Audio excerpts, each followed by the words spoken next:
Aussie. Aussie. Aussie. Angry Aussie. Aussie.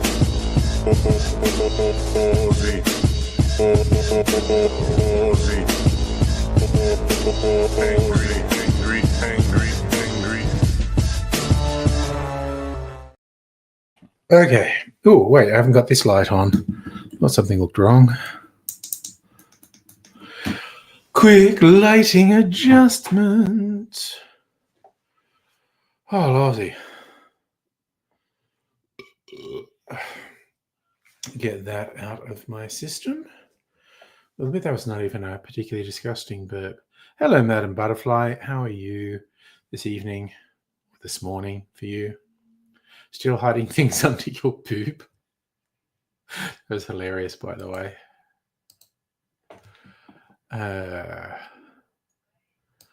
Wait, what else? Like they keep doing bloody what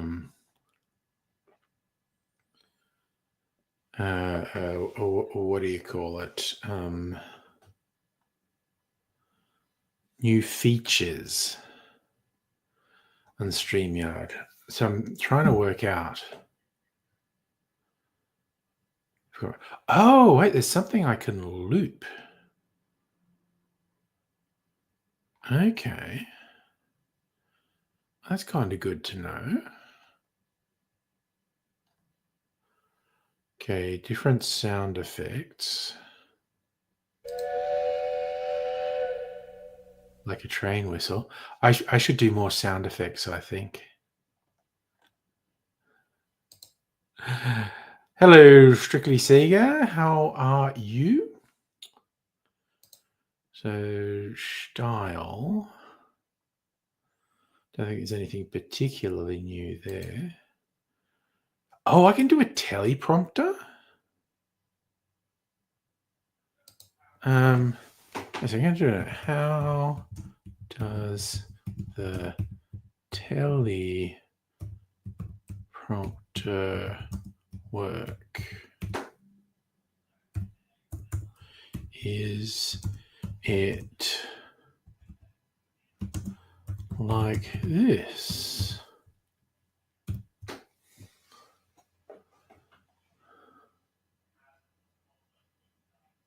Is that? How does the teleprompter work?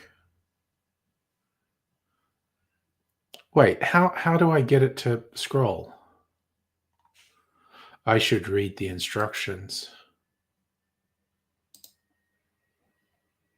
It's not scrolling, so I can see a thing I wrote on the teleprompter. But it's not scrolling. It's not much use if it doesn't scroll. Oh well. Yeah. So there's. I saw them advertise this the other day. There's a teleprompter, so it comes up on the screen. So I'd be looking straight at the screen, reading what's on there. Could be useful.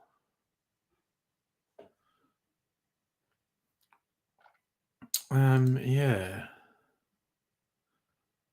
But okay, what's this do? Font bold underline. There's just like a virtual on-off switch. And the first line's there, but it's not scrolling. I should probably like consult their website.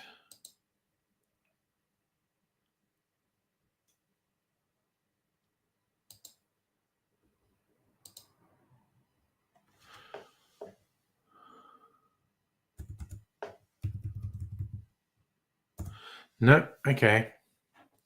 Yeah, I should probably consult their website to find out how it actually works. I just hate reading instructions. I think I should just be able to work things out straight away. I do have to remember the bloody volume leveling things when we do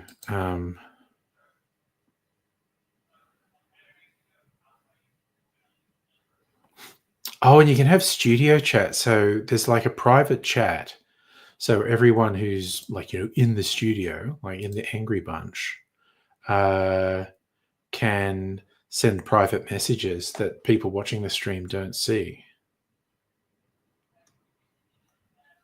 What's this? All right. I mean, most of their new features are quite intuitive.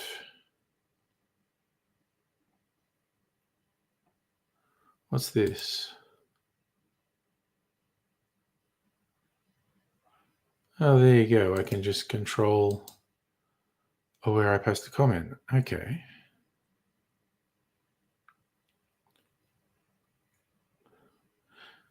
Chats have always been there. That's talking to Abigail one time on that. Well, there you go. Oh, it's been there for quite a while. I didn't mean that was brand new. I'm just generally looking around. Camera, audio, recording, hotkeys, layouts, guests.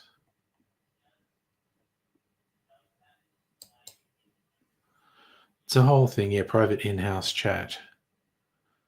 Just looking at various things.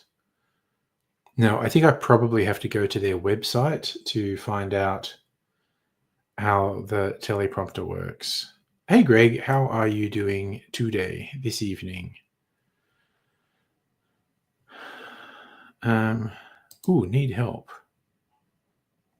How can you help? Tell me how the teleprompter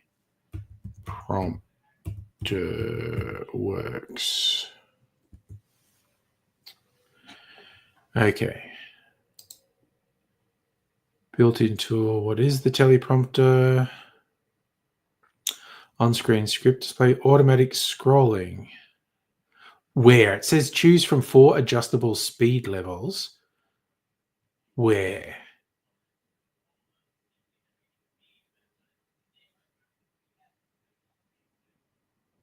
Okay, open Studio, go to Notes, enable teleprompter. No, it won't begin scrolling automatically. It just fucking sits there.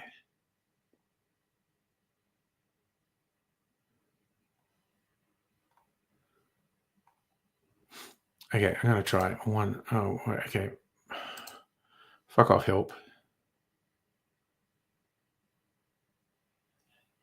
I'm going to try one more thing with the notes.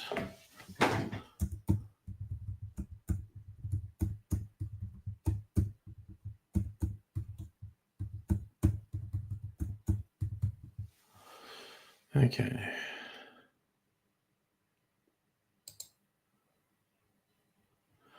Let's just go bold, italic, and underline. Let's turn the teleprompter on. And the first line I wrote appears there. It does not scroll. And there's no fucking control. They're saying like, oh, just adjust the speed. Adjust the speed how, mofo?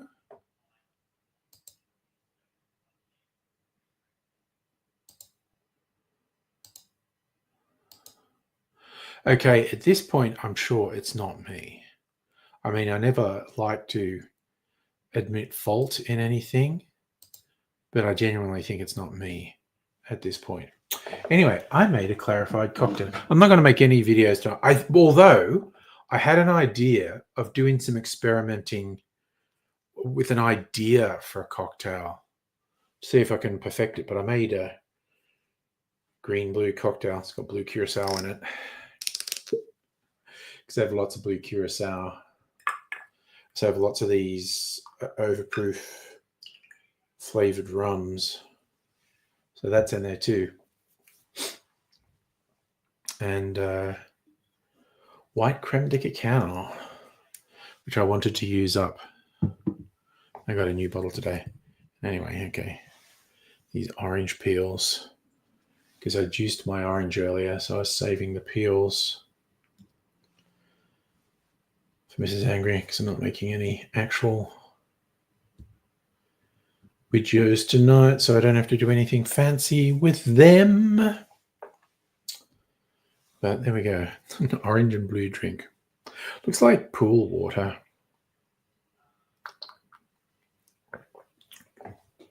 It's really quite nice. It's yummy. I like that. What looks like pool water looks when the pool's painted blue. The bottom of the pool's painted blue.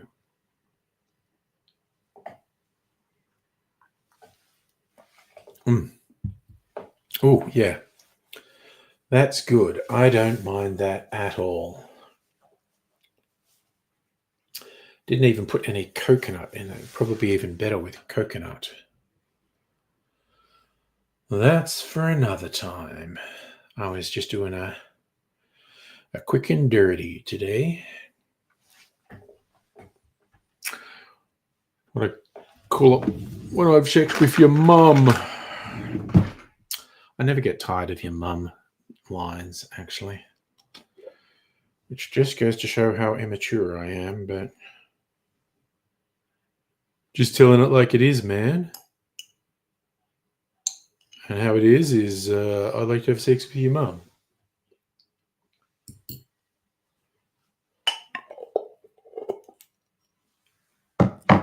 All right. See, Madam Butterfly appreciates a your mum line. That's what I like to see.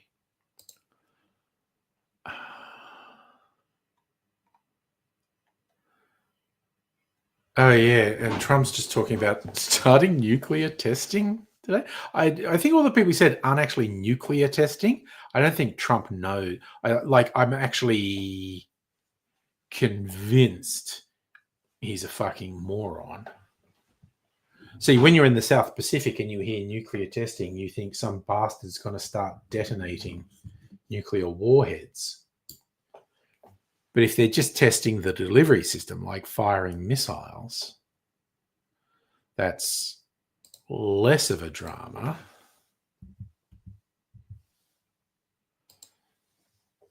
But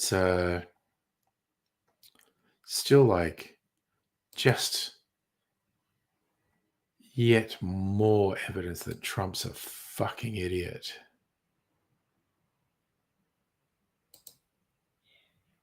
Just an absolutely cringeworthy fucking idiot. Oh, yeah, no, Streaky Sager, it is so much worse. And now the various stooges, including Trump himself, are openly saying he should go for a third term. It's not a joke. They're trying to get the idea into people's heads.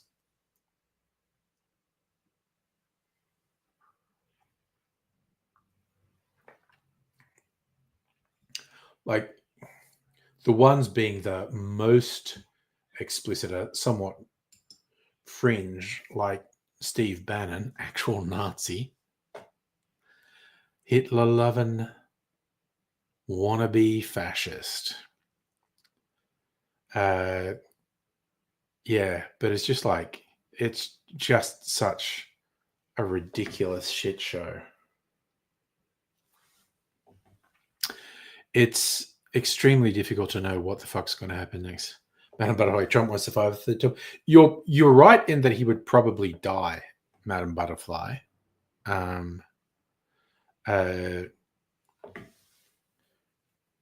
He's already too old. His brain is turning to pudding. You can just fucking see that he's getting less and less coherent. Greg, yeah, if you want a nightmare, go and look up this interview with Steve Bannon talking about third term for Trump. They're already making the argument, oh no, it depends how you interpret that amendment to the Constitution. Besides, these people shit all over the Constitution. They do not fucking care. These people genuinely see that they have an opportunity for completely autocratic rule. There's just like the thin veneer of, oh, we follow rules is just fucking gone.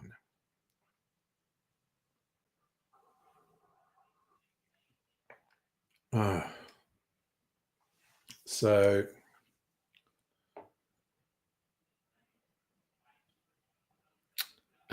Madam Butterfly, I think Trump wears the adult nappies. And you know what? It's just a part of life. Some people do. If it was proven beyond any doubt that Trump wore adult nappies because he was incontinent, I'd say, okay, I don't care. I care about the hideous shit he says. I care about the hideous policies he enacts. I care about him spreading and promoting hate. I really don't care if he shits his pants. I would not be even slightly surprised. But, you know, I'm more concerned about the constant lying, the constant abuse of power, the constant criminality, the constant fucking corruption, the constant evil. Him shitting his pants is a long way down the list.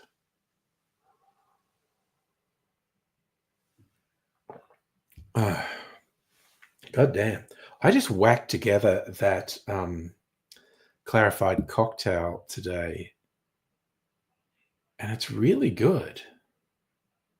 I think that's what I got all these. Oh, yeah, this is, again, my hot tip. Go to Dan Murphy's, and I'll show you the actual one I got for $40 instead of $70.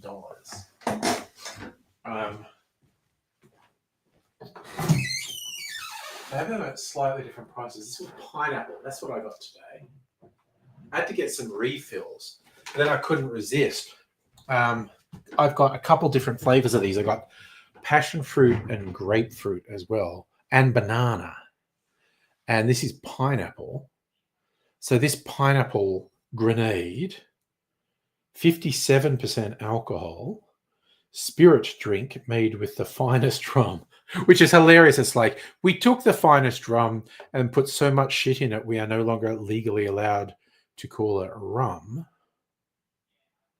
So this is a high proof flavored rum.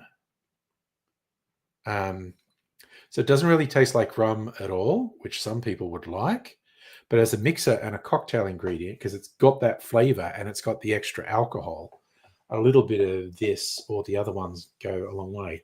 The one I made today, I used the grapefruit one because that was open. It's interesting they call this Rockstar. And I know there's an energy drink called Rockstar, which was owned by a fascist, I think.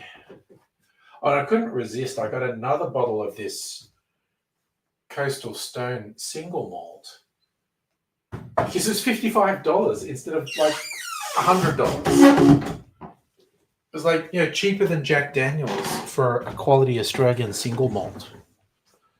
I basically went a little bit feral. And honestly, I was slightly restrained because there was a couple of things on clearance and I was just like, oh man, I will use that eventually. I should probably get it now while it's that. Honestly, I'm probably going to go back and get it because there's just all this stuff on these really good clearance prices. But like, I bought 5 bottles today and I thought, okay, calm down. That is enough. But I might go back and get more because there were 2, 3, 4 other things that were very tempting. So I don't know. I might do it. Backup bottle of mezcal, this honey liqueur, a Jägermeister substitute, a Navy strength gin. Just all these things at really good prices and stuff that I will drink eventually. I can just keep fucking, you know, I'm probably up to 5 years worth of alcohol now. Like if I stopped buying alcohol and just slowly worked my way through what I got, I think, I'm not even joking, I think it would take me at least 3 years to get through all the booze I have if I just stopped buying booze today. Some people say, well, you should do that. No, to that I say, no, I'm a compulsive shopper. Thank you very much.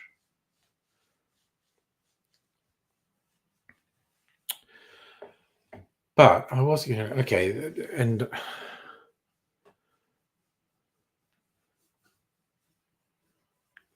Yeah, that's the thing. I've got all these really. I've got dozens of specific mixes in there, and as in liqueurs and other modifiers.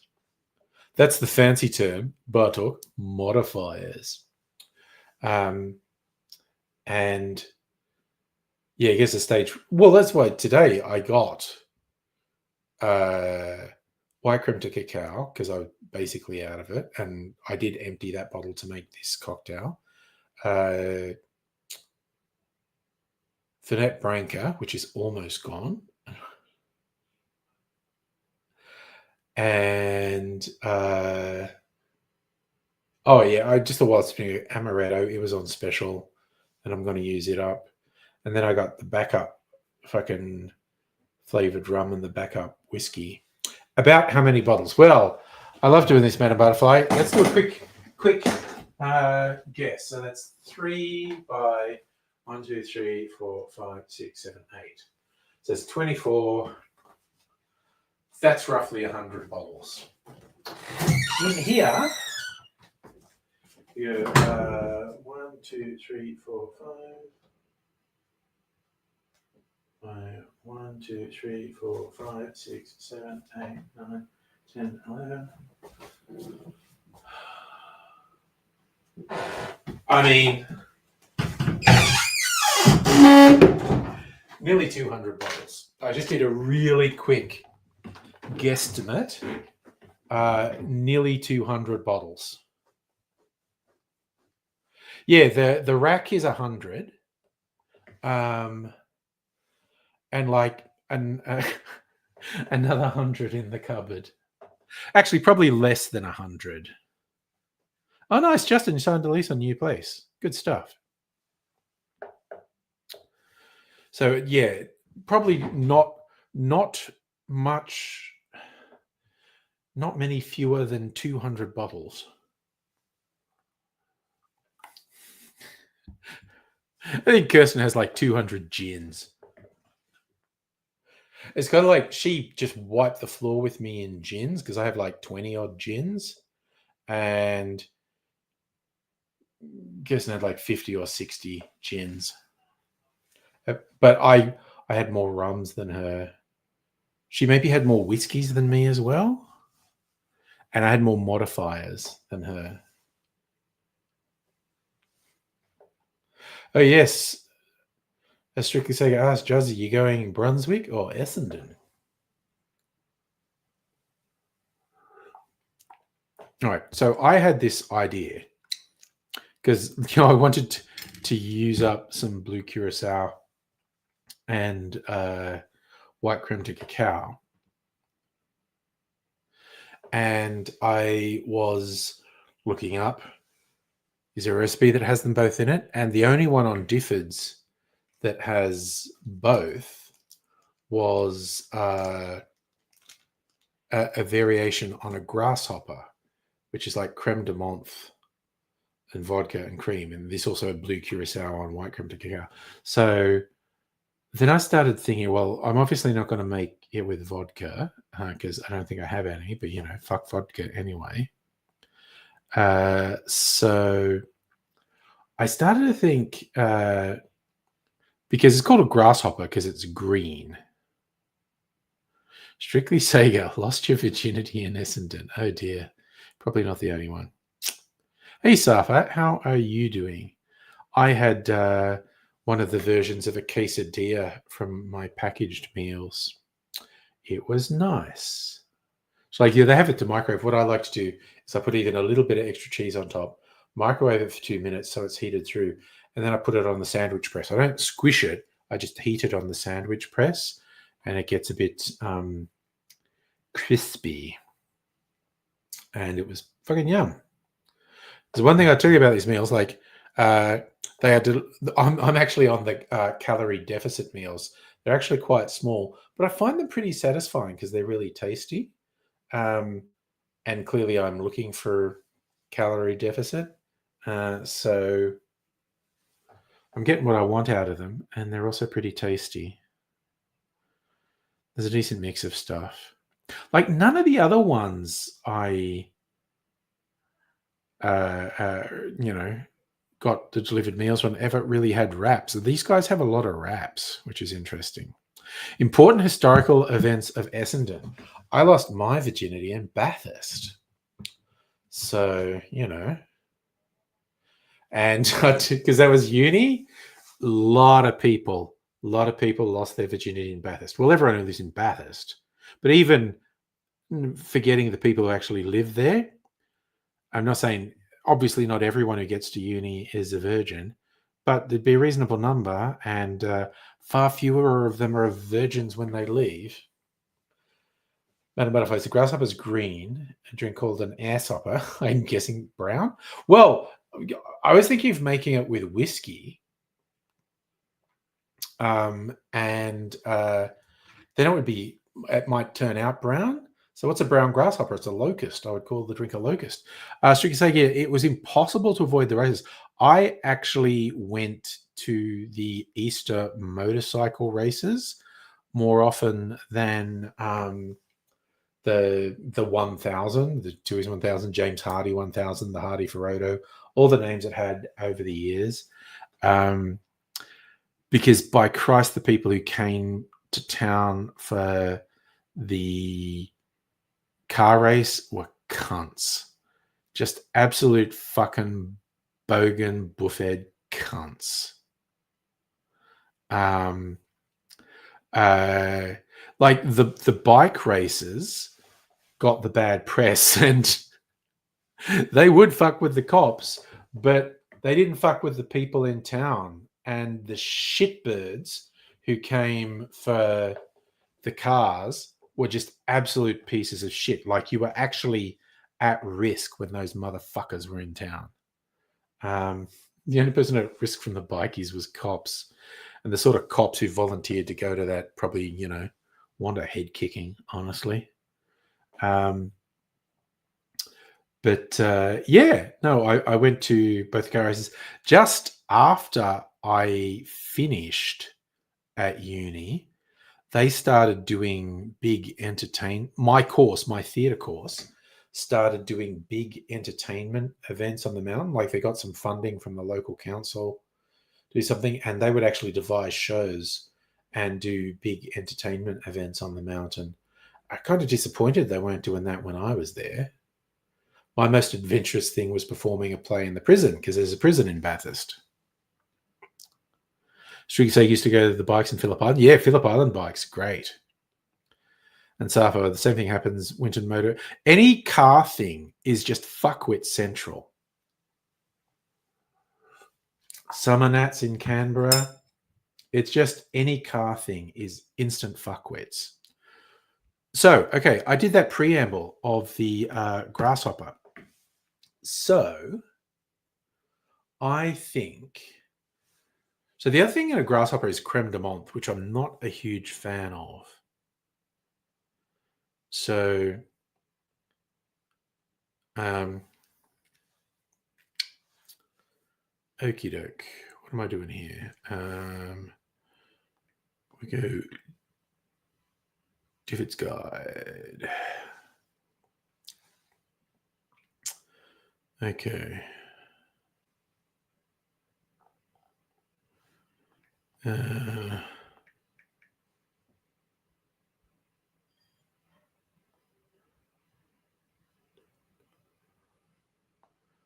Man, they got so many grasshopper variations. What's a white grasshopper? David Carradine?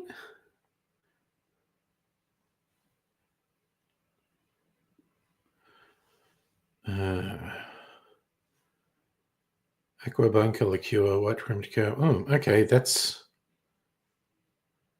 pretty mundane. Wait a sec. So, okay, a mezcal grasshopper? I've got to look at this. White creme de menthe, white creme de cacao, mezcal, branca menta. Jesus, that is not the crowd pleaser that a regular grasshopper is. But the one that caught my eye was this Palm Royale grasshopper. So that's got vodka, which we're not going to do, white creme de cacao, creme de menthe, blue curacao, branca menta, and single cream. I'm thinking of making it with whiskey and upping the, or maybe rum, upping the blue curacao, dropping the creme de menthe, and using my eggnog rather than cream or milk.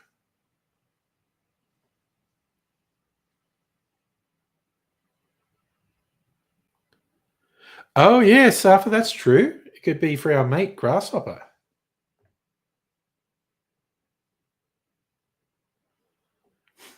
But if this turns out brown, the combination of the brown spirit and the eggnog, it becomes a locust. Did I see a story about a TikTok DoorDash driver? I did not. I could look it up. What comes up? What comes up if I look up TikTok DoorDash driver? DoorDash delivery guy incident viral.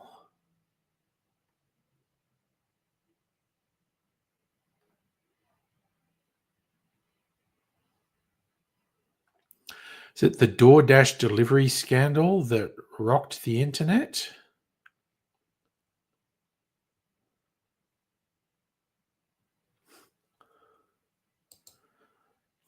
What's this say?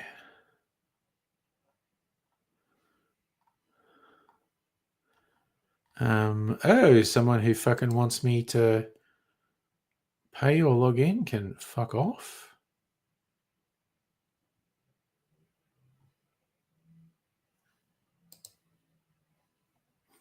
She was delivering an order. Dude fell asleep with his pants down, properly drunk, and she put it on TikTok.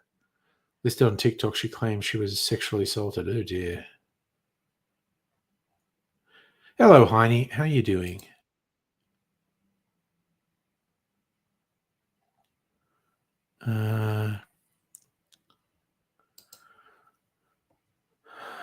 There's a controversy. DoorDash driver, when a man's hope recorded him claim the man sexual assaulted, even though he was unaware she's even home. Okay, people are talking about it. I don't know anything about it. Okay, so Charlie put something on there.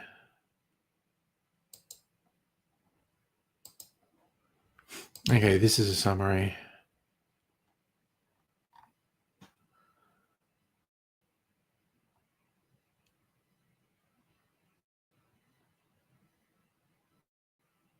So he's lying on a couch exposed from the waist down. Videos viewed millions of times. Both the driver and the customer have been banned.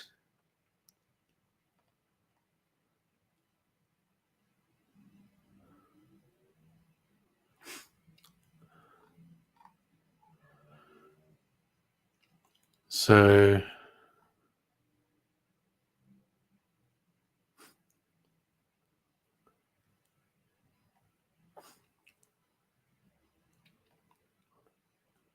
that seems weird. So I'm going to sneeze.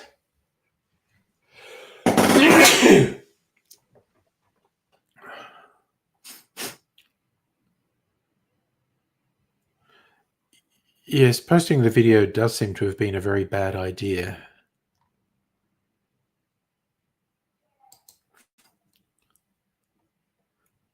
God. Got an irritation in my nose. Oh, yeah, Heine, they updated the freaking on-screen text. Hey, Pat, how are you?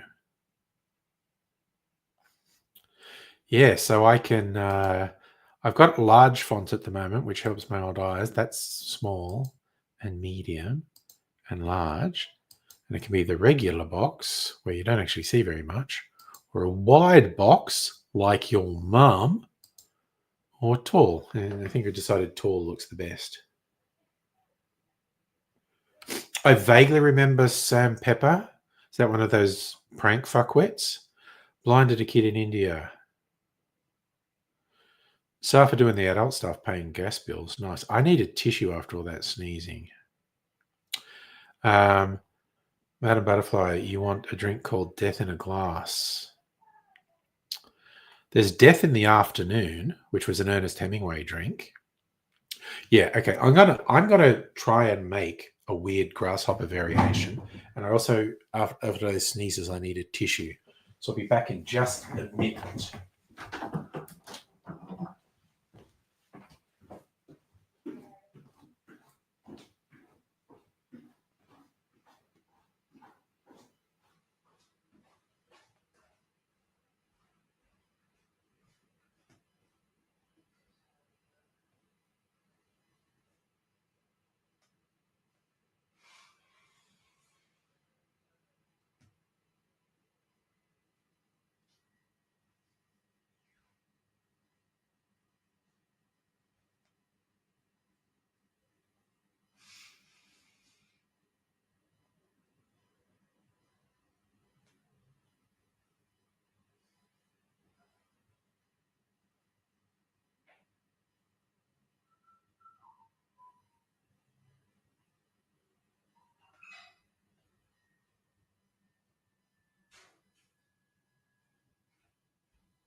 All right.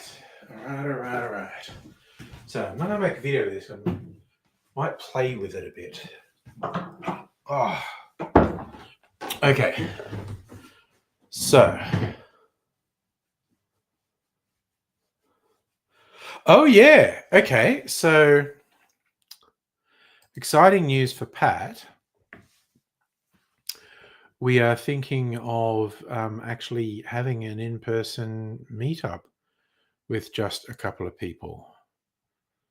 I'll give you a bit of warning, you might be able to come down. Right, but I'm going, okay. So one bit of advice, I'm going to make a grasshopper variation with a brown spirit. Should it be whiskey or rum that I put in it? Pat, going to see your best friend wrestling. Nice. A man likes his wrestling.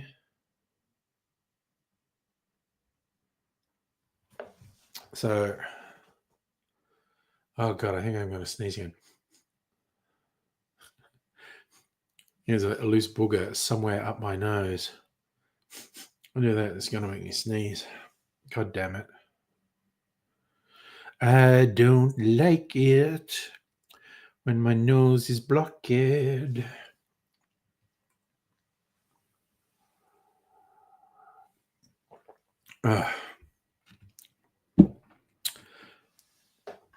So, you know, first suggestion wins. Should my brown grasshopper be made with whiskey or rum? These are the questions, the big questions that I'm answering. Right, so I'm just going to work out the ratios as well. 22.5 mils.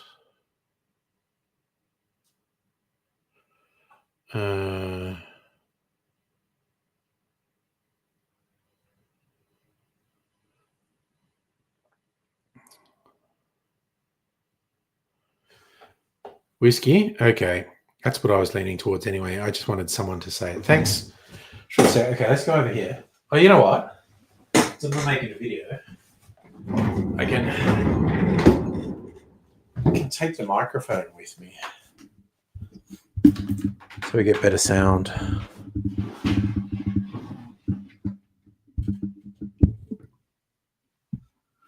All right, so using this as a guideline. Okay, I'm going to do a bit of Fernet Branca. Blue Curacao. Curacao. Okay. And I have decided which whiskey bottle I'm emptying. I think I could maybe put some amaretto in it as well. This desserty whiskey.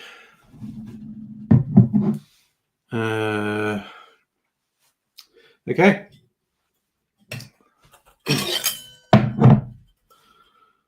Let's fucking go. Okay. Shake the noggy a bit.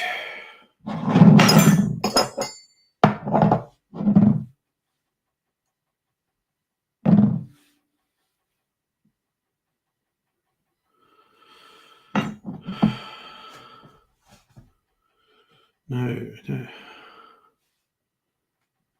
What the fuck was that all about?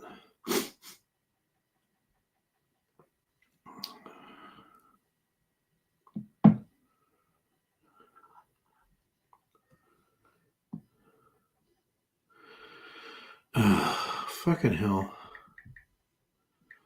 Phone got a bit sensitive. Palm Royale Grasshopper as a benchmark. Okay.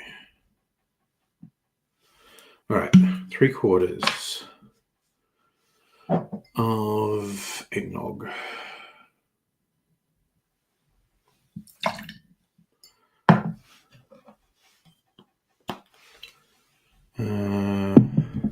Wait, we want white creme to cacao.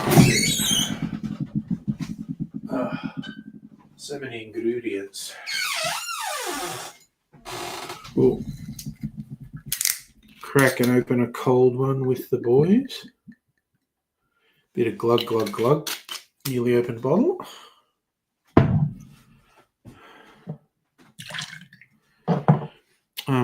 Okay, the whiskey.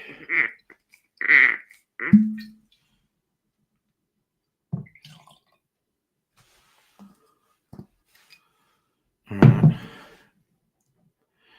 This might go a truly terrible color when I put the blue curacao and green creme de menthe in.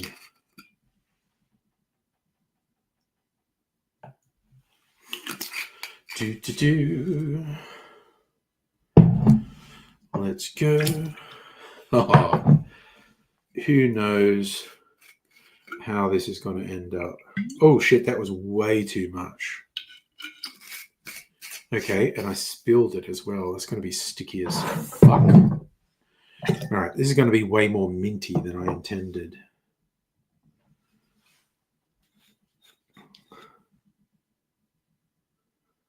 Something to take the edge off, Annette Branca. All right.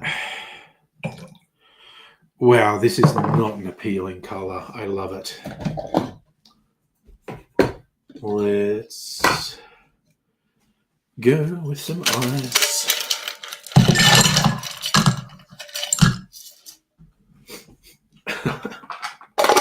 Hell of a thing I'm doing.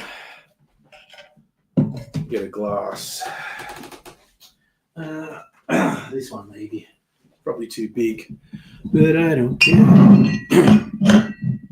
Okay. Let's shake our booties. Right down to the ground.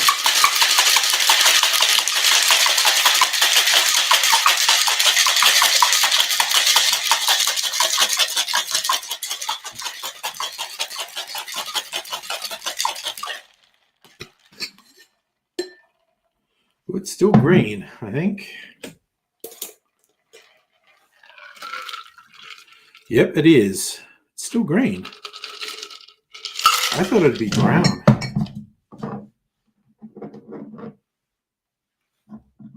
All right.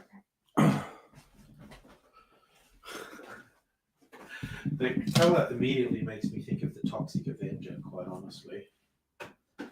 Bring the microphone back over here.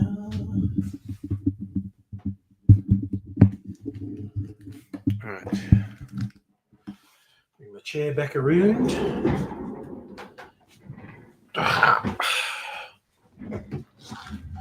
That shit. A muddy grasshopper. The mud hopper, also a good one. It is kind of toxic waste looking, which, as I said, I like.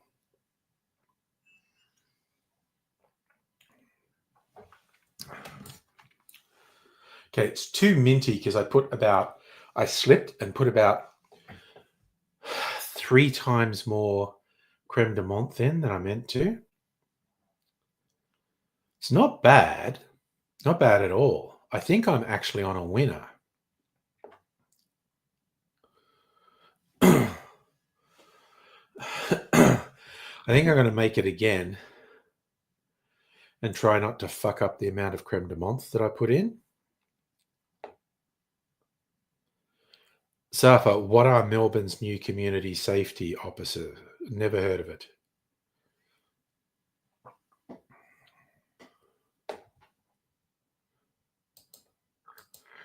Let's look it up.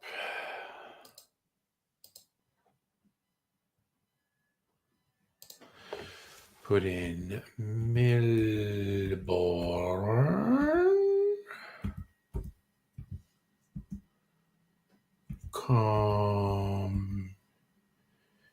Community safety officers. Okay. What's this? Private security?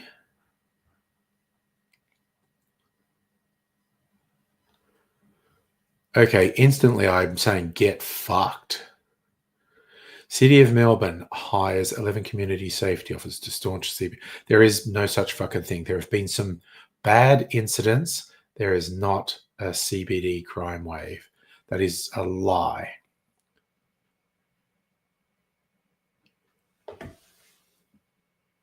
Oh, private security. Get fucked. Able to make arrests. Trained in how to manage hostile situations.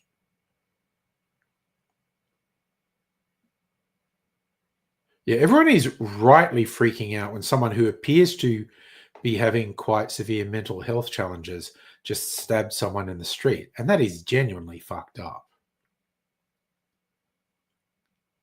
They don't have the same power as police. Enforce local laws, can issue fines, give directions.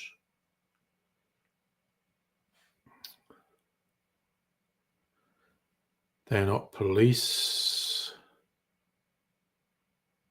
De-escalate, trauma-informed engagement. Kevlar, body cam, and handcuffs, and no weapons, and will not investigate crimes. What could possibly go wrong?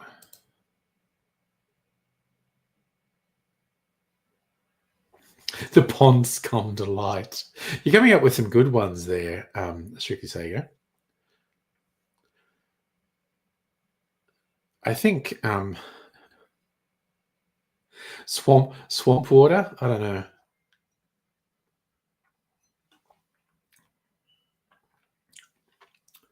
I'm definitely going to make it again with less creme de menthe because I did want a little tang of mint in it, but like I said, I slipped and put way too much. Easy drink to think of names for. I also like the muddy grasshopper and the mud hopper, but pond scum.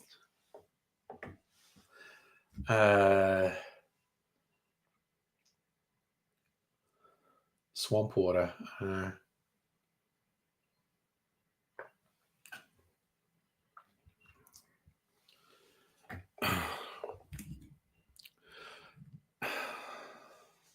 I do not wish ill on these people who are taking this job that we're talking about, community safety officers.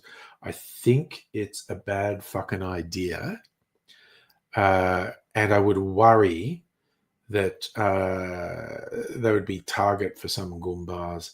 And it's just going to turn into a brawl and escalate. What's gamma? Gamma grasshopper? I was in gamma radiation. Is that what we're saying? It's a sweet, creamy drink, Safa. It's definitely not sour. I didn't put anything sour in it because I was putting a creamy thing in it, which would curdle if I put something sour in it, like citrus.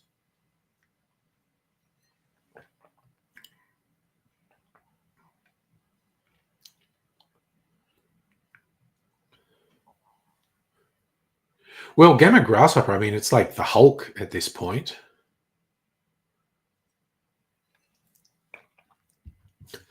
Hulk juice.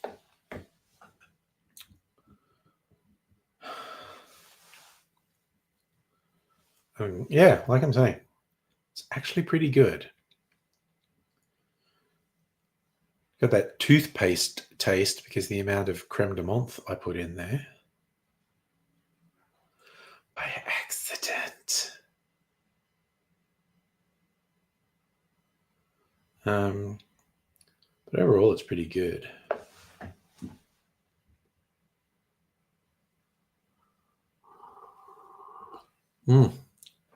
Actually, I think it would look nice with a foamy head. I might put some Wonder Foam in it as well. I think that's the way to go. Banner's Brew. Oh, you're killing it with the name, Strictly Sega. I friggin' love it.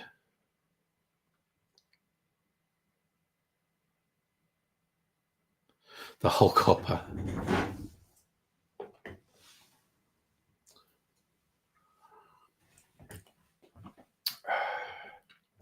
Gamma Ray Grasshopper. Let's. Okay. I seriously did not expect it to be so green. I thought it might be brown.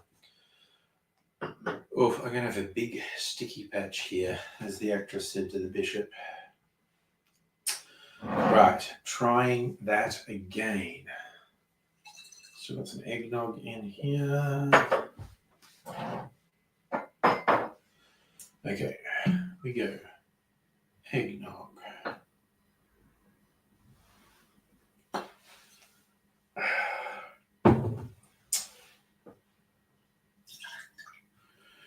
We go whiskey.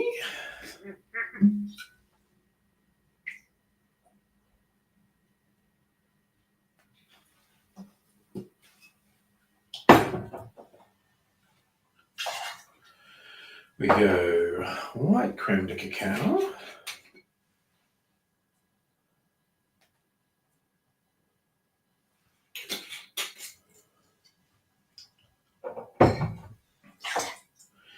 We go blue curacao.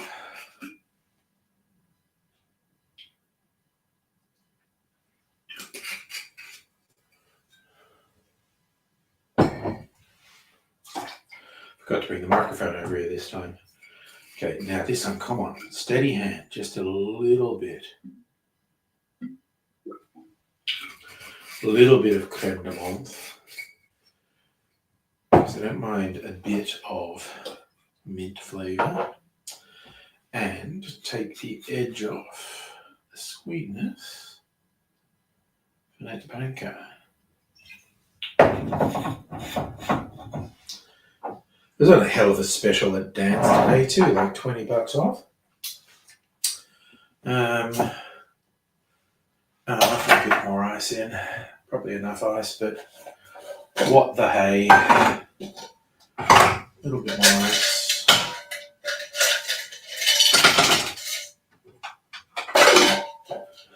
Shazam, y'all. Fuck! That was slippery, I almost dropped it. Oh, what would be now? So upset.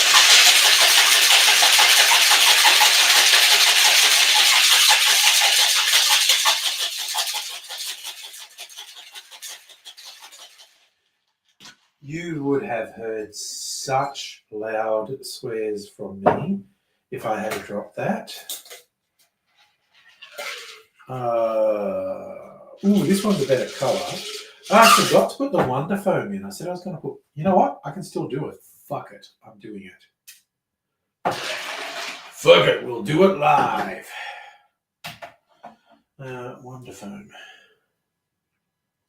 It's fucking stuck. Come on, you bastard. Come on, you bastard. Oh, motherfucker. It's all sugary or something. It's fucking stuck. I don't have my lever thing. I think I got it. Motherfucker. Oh, that was a fucking effort. Got to clean the thread on this. Okay, let's just do that. Not close it tight, which is probably a mistake of a different sort. Okay, shake our booties again.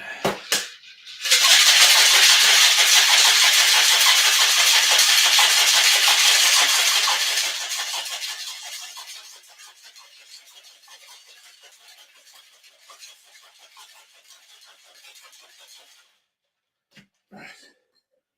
Should have given me a little head. Like when your mum comes around. I'm not going to stop with your mum lines tonight. Just putting a little bit of a foamy head on it. Okay, this one looks better. All right. Not sure how true color the webcam is. This one actually looks better.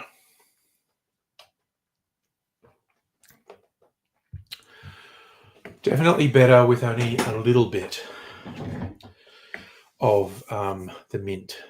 All right, that's it. It wouldn't have broken, strictly saying. It would be very unlikely that shaker glass would break, but it just would have been a mess and a waste of drink. Oh, it's actually good idea.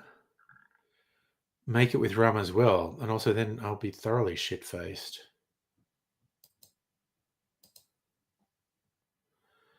I actually have a backup one. It's an older one that I never threw out. And I have tins.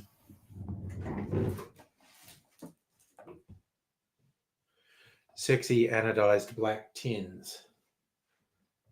Not as good for videos because you can't see the stuff that I pour into it. But from my cocktail kit, I do love the anodized black stuff. Probably good for parties. I don't know if you can see it. It's got that's the logo of the cocktail subscription. Which is nice. Anyway. So yes, if it had broken, I have alternatives. But it would have been unlikely for it to break. It's not that far, wooden floor, very thick glass. Well, you know, because you got it as a Dan's one. You got it. Yeah, I mean, it is technically party night, yes. Moscow shakers.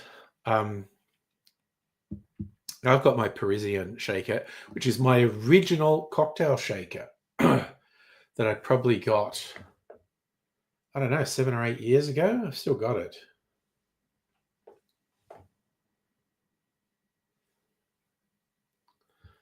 So this looks good.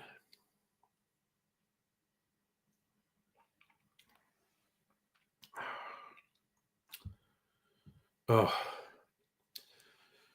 tastes much better with just a little bit of mint in it. Creme de menthe is a pretty fucking extreme taste. Well, you know what? Yes, I'm not sure what a Moscow shaker is actually.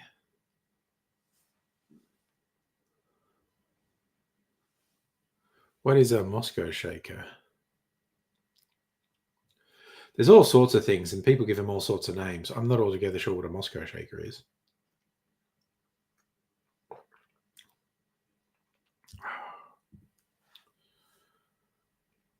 The 2-part one is called a Boston shaker. Where's my Parisian? This one, this shape, a little bit on the top, kind of looks like a cremation urn. That's a Parisian shaker. The one with the strainer, that's a cobbler, people usually call that. The one with the built-in strainer is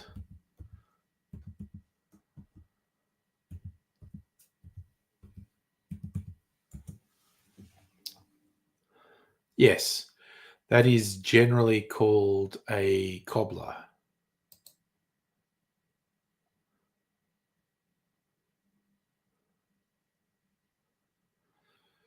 So yeah, 2 parts Boston.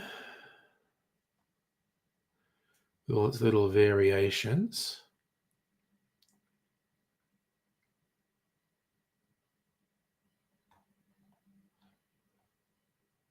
Yeah, I don't know if I've this is fun. They've got their own variation of cobbler. They're calling a Port Melbourne. It's kind of fun. Jesus, these people sell. Like, okay, I'm going to actually share this screen. I mean, people can call them whatever they want. But look at this place that sells cocktail shakers.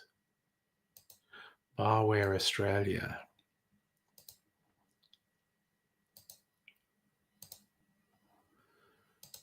So if we go all the way to the top, it's like all these variations of Boston shakers, different colored metals, and those are the ones with the glass. And then there's some cobblers, different metals, all these different shapes. And this one they call Port Melbourne.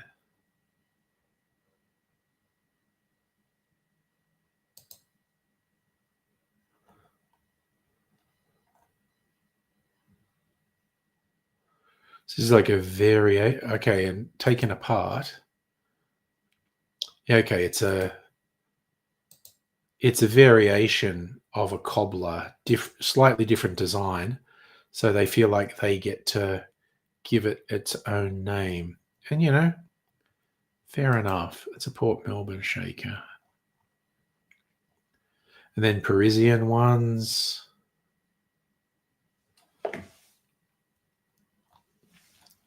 Some funny shaped, man, so many cocktail shakers, including one that was almost $200. Oh, and then just the tin, half of it.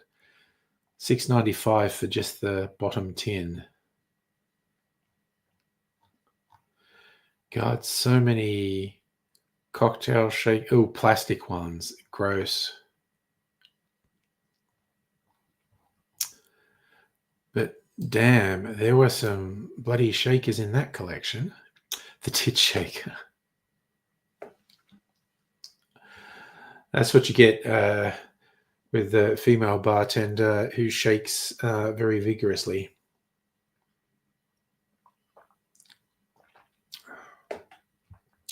That's after Albania hired an AI government minister. I think I did read something about that.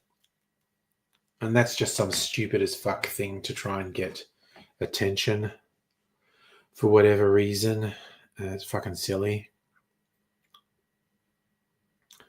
How did the mint sink to the bottom in that? I feel like it tastes mintier now.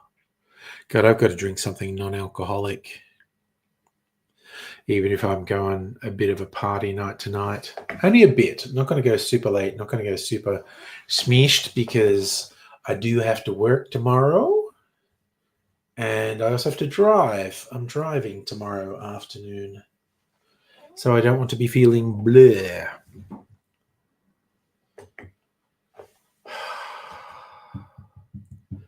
I might make it. I'm going to finish this because I'm already feeling it, quite honestly. I'm going to finish this particular dark grasshopper. Maybe just give it a simple, because again, for name recognition, when I have grasshopper in there somewhere. Oof, I'm getting a little hot flush. Wow, again, it was surprisingly warm today. Cold overnight and got quite warm today. If they revise the next couple of days, the thick's meant to be happening. Okay, so it's still 20 now. Jesus. 23 tomorrow, maybe some rain. 22 on Saturday, no rain. 30 on Sunday, maybe some rain. 17 on Monday and pissing down rain. 18 on Tuesday, possibly pissing down rain. And rain continuing through the week, maybe. They might change that.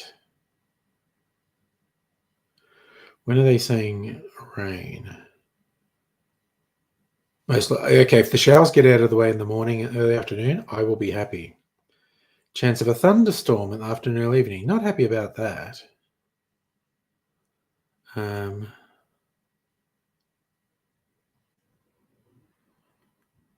just going to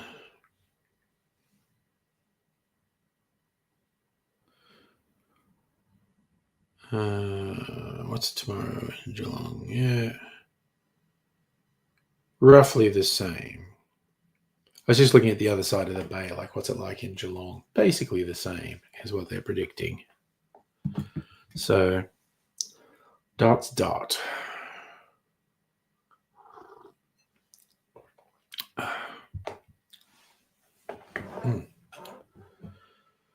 Oh, having my creamy drinks. That doesn't make me sick. I don't usually have creamy drinks, not that many of them. Maybe I should wait for another day to do another one of this, like the rum version, because I think you're onto something, Strictly Sega. I should actually try the rum version, decide which is better.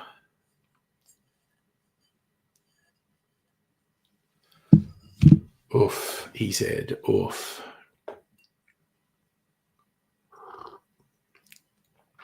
I'm going to drink a bit of water. My big glass of ice, which has been melting. Give me some nice icy water to drink. I drink that because I don't want it to dilute my beverage. You think try? Yeah, no, I know. I probably need to do it tonight.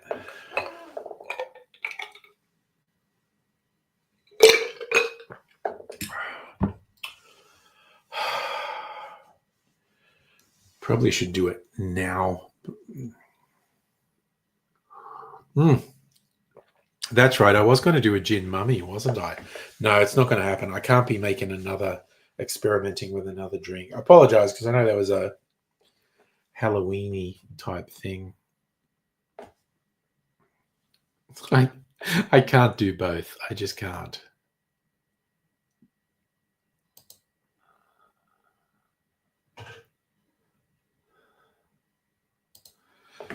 What does Difford say is a gin?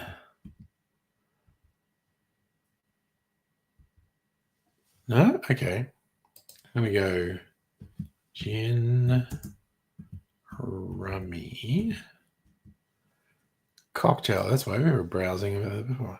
Oh, I fucking hate this thing. Fucking Google does now. Why do they keep doing shit no one wants?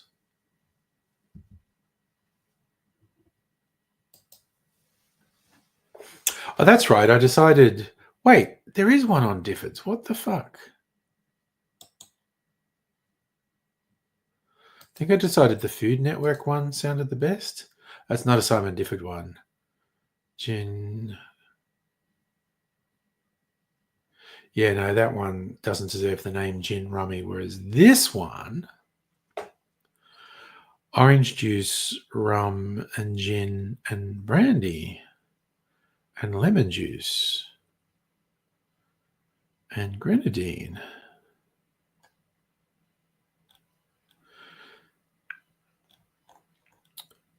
The orange juice is a bit of a surprise to me. I mean, maybe I'll make that another time. So the gin mummy would be orange juice and high proof rum and high proof gin and high proof brandy. I have some high proof brandy as well. That'd be the one to send you to the grave. Madam Butterfly, you don't want me to fly out of my chair again.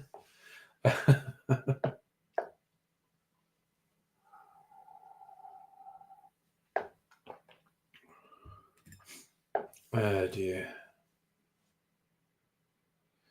It's all a bit much.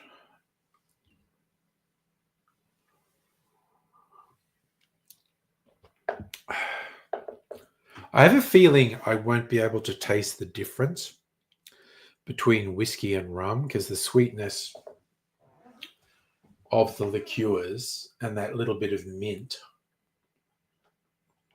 from the creme de menthe is what dominates the flavor. But you know what? While it's fresh in my mind, fuck it, I'm going to do it. As Shakespeare said, let's fucking go. Ah! Okay, once more under the bridge. So I guess I'm just going to put my favorite rum in this. Okay. Once more, we got just a little bit of the eggnog left.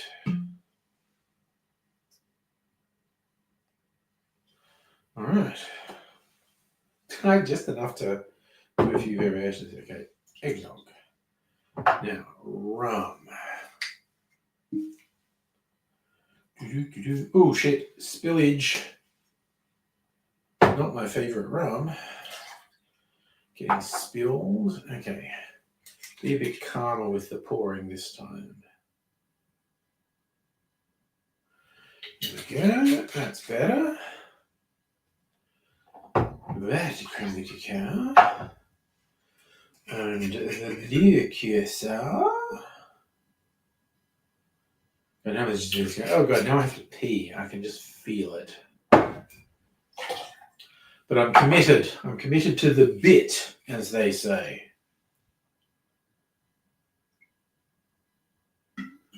There you go, just a quarter of an ounce of creme de menthe. And Fernet Branca.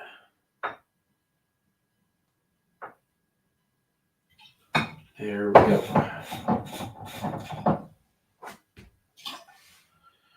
And I liked having a little foamy head from your mum.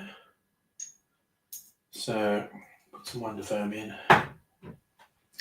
All right, we need more ice. I'll use the last of the ice. I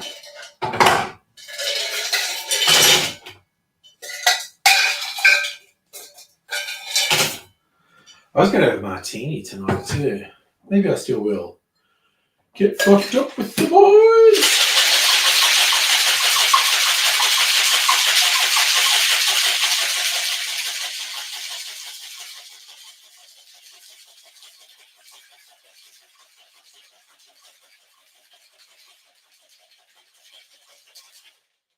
That will do, that will do, that will do, little pig.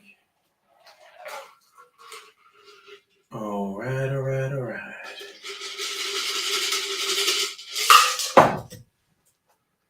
In there. I do like it with a little bit of foam on the top.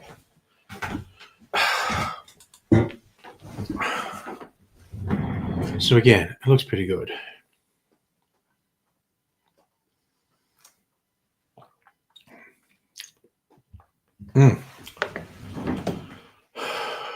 Does taste different. I think I prefer whiskey. I mean, this is good too.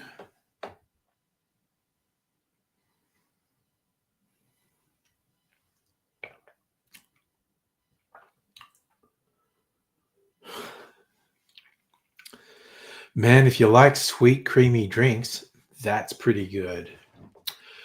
Justin, AI is getting ridiculous. Well, the claims about AI are getting ridiculous. What AI ridiculousness are you talking about?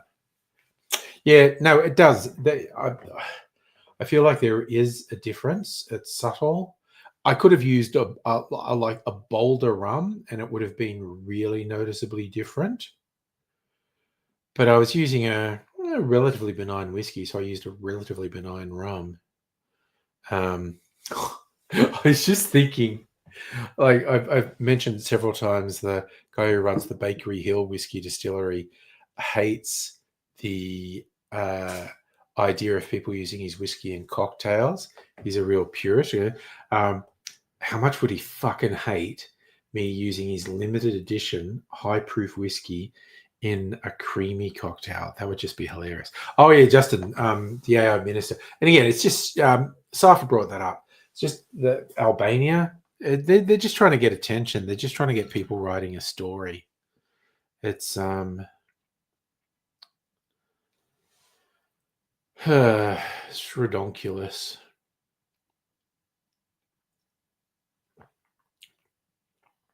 Just waiting. We are not going to get killed by Skynet. I am kind of waiting for the AI bubble to destroy the world economy. It's incredibly worrying how bad it looks like the AI bubble bursting is going to be. Yeah, there's a whole raft of unknowns, but the number of indicators that point to an absolutely catastrophic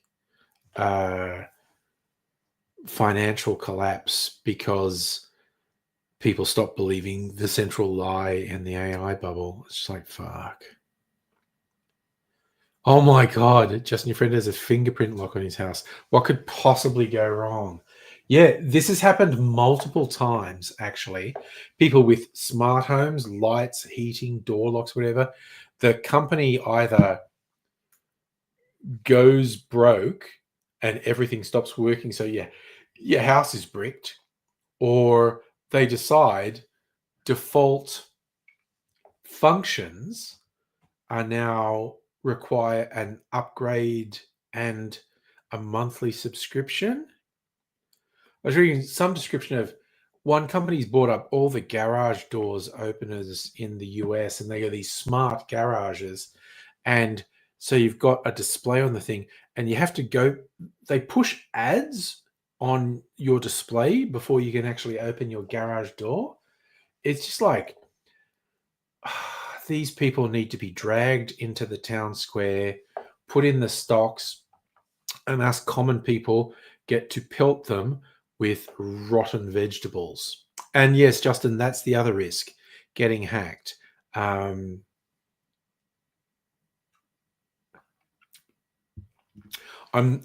I think historically, the company going broke or deliberately fucking you over is a bigger risk than the smart devices getting hacked. But the smart devices getting hacked is a serious risk. You are absolutely spot on with that.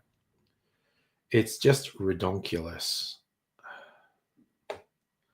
Should we say with a fingerprint lock, there's an alternative way to pick the lock in case yeah, there should be a physical thing, but some of these like face recognition ones, I remember someone got locked out of their house because they had a character t-shirt on, and it read the face on the t-shirt and said, "That's not a known person, intruder," and double locked everything and wouldn't let the person in.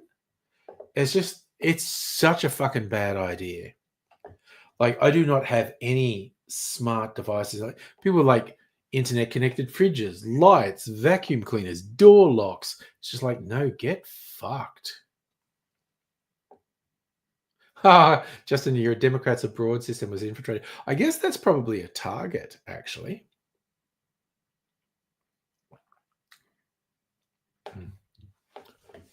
I am definitely making this for the YouTube channel. This is fucking good. But if I would have made a smart house with Siri built into every room, robots doing everything. No fucking way.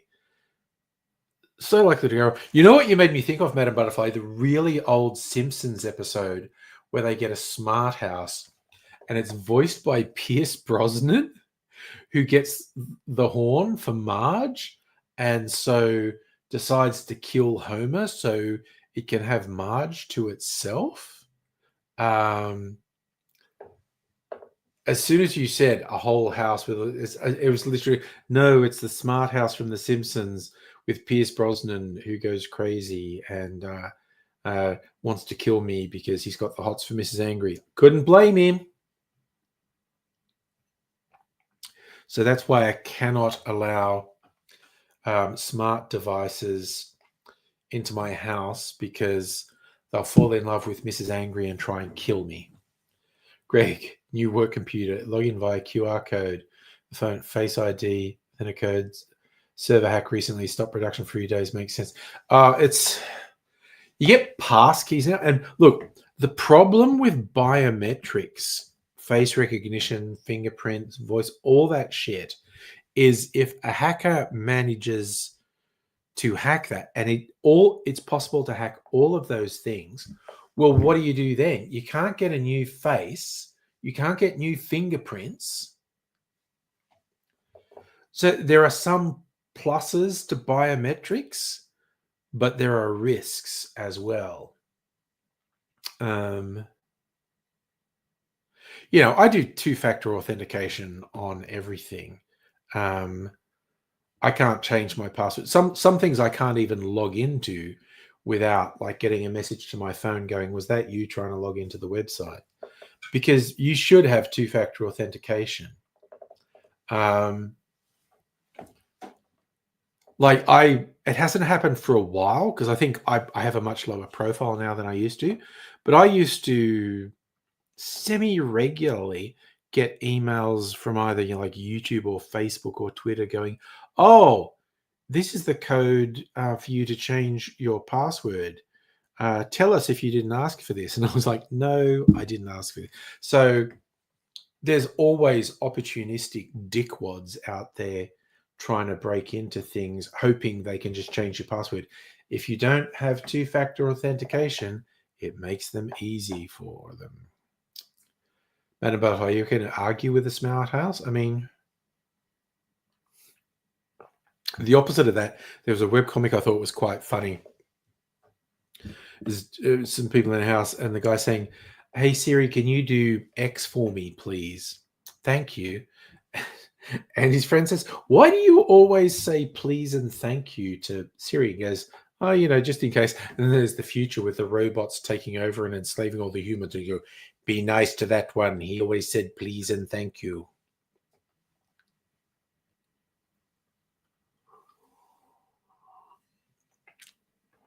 It's kind of like real security should be 3 or 4 factor. If it's just to get into a system, there's something a password, something you have, a token or a device, and something you are, like biometrics. And in physical buildings, if a building is particularly sensitive, there should always be a human checking you come in, because hackers can get around all those things, password, biometrics, tokens, but they're super fucking obvious. And if there's a human person, a guard watching going, well, they're obviously trying to hack the system. Just in self-driving cars is like letting ChatGPT drive your car. But I mean, how Elon Musk has been lying for how long? 10 years? Somewhere between 5 and 10 years. Elon Musk has been lying and going, Teslas will be fully autonomous self-driving within 2 years. He's just fucking lying. The guy just fucking lies. And I was a huge cheerleader for the concept of self-driving cars because humans are shit drivers. And I thought maybe they could really make good autonomous cars. Turns out they were all lying because autonomous driving is actually a mind-blowingly complex problem. So, Madam Butterfly, I need to create new two-factor authentication for women. Show your ass and tits. I also want to be the human guard in that situation, Madam Butterfly. The one who goes, oh yeah, I know that ass. I know those titties. This is a real fucking winner, which legit is more ammunition in my vodka is bullshit argument arsenal. Just an AI will fail. Same reason.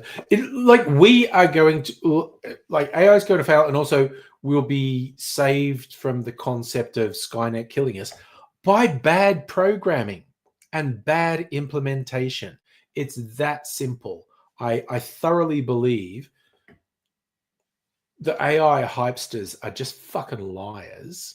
And the idea of everything being run by AI. Yeah, a whole bunch of bosses will make extremely bad decisions and put AI in places where it is just not able to do the job, but they've been convinced it is, and they're smart and they know what they're talking about. Sarika said, you think I should do both at once? What, the whiskey and the rum?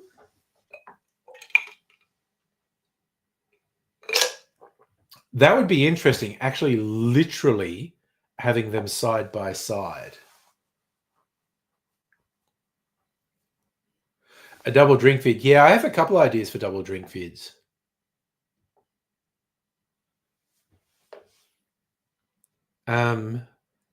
But yeah, I think actually literally tasting them side by side. And okay, so now I've got the idea.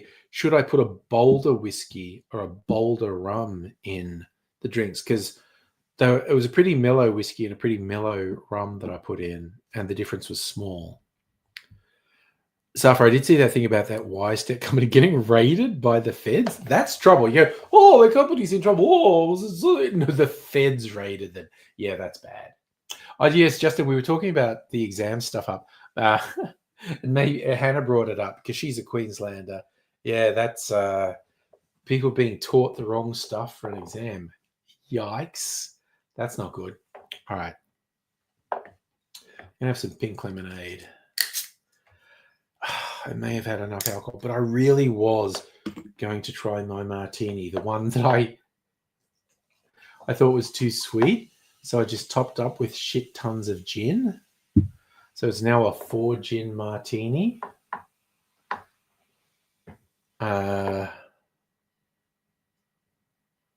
Okay, you reckon a bot? Actually, I think you've hit on that. You've been listening to me yet. I think maybe like OFTD or Smith and Cross. Smith and Cross is the classic. 50-odd% funky Jamaican rum. Because the whiskey I'd been using was Starwood's Sherry Barrel, Pedro Jimenez, which is a very desserty flavor. And it's pretty good. But yeah, a rum with a bit of kick. I see this is the whole thing. Like if I was doing this for a bar, there'd be another 10 experiments to do before settling on what you'd serve. Like, what about with this rum? What about with that one? Oh yeah, no, strictly saying, I think you're on the money with what I should be doing. Yeah, Justin, I haven't heard how they're going to resolve that ridiculous exam situation because it's you're saying it's not fair. I say it's fucked up. Seriously fucked up.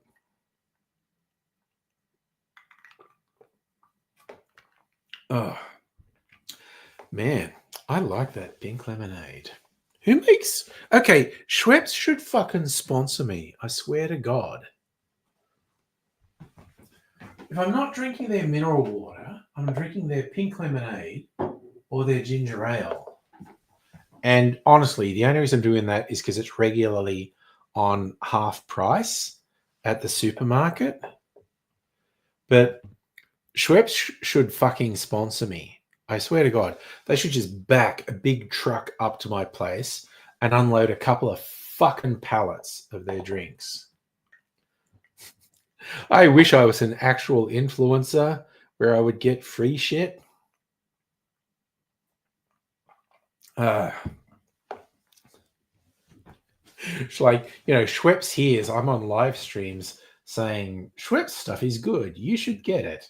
And they go, oh, maybe we should actually give him some. Let's look up his history. And then they start to look up my old videos where I'm screaming and swearing and, saying eat the rich. And like, nah, maybe we don't want anything to do with this guy.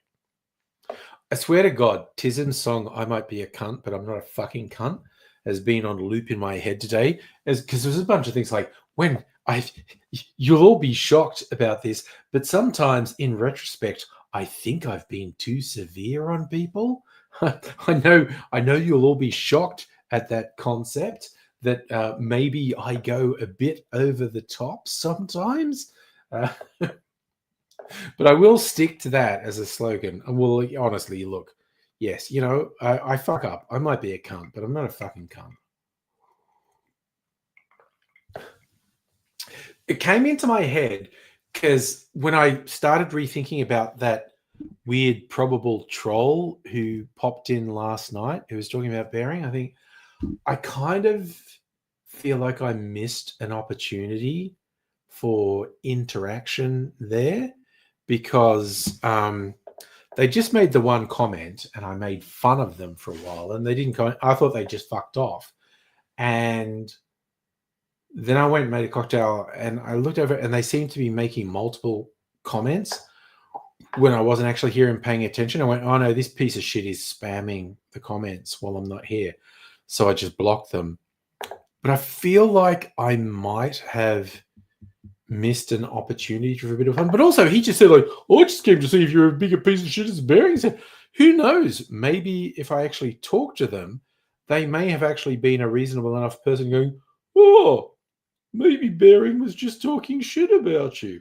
Because there was a weird thing like, 10 to 15 years ago, it was like a rite of passage for right-wing cockheads on YouTube to make a video attacking me. And it was just like, yeah, whatever, champ. Fucking knock yourself out.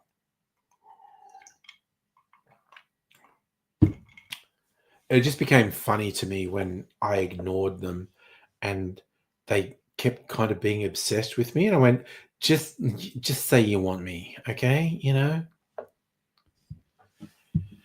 You want Daddy Angry to take you in his arms. Sorry, I'm about to start doing weird Chuck Tingle fictions. But for me regretting something, am I right? No, regret's the wrong word. It's literally just acknowledging. If someone says, you can be a fucking jerk sometimes, I'm just going, yes, I can. Like I was watching a bit of Hassan's live stream today, and I was just going, he seems okay, but I genuinely think what he's doing is bad for his mental health. Doing the 8+ hour days streaming 5 to 7 days a week with all these nutcases, he actually seems quite together. But I'll group all the live streams, including the ones I don't like, and I go, I don't think this is great for your mental health, buddy. This kind of seems bad.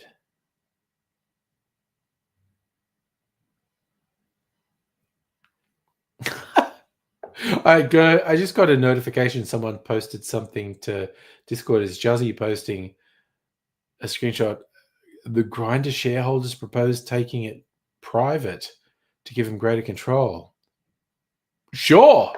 I have no idea how they're running things.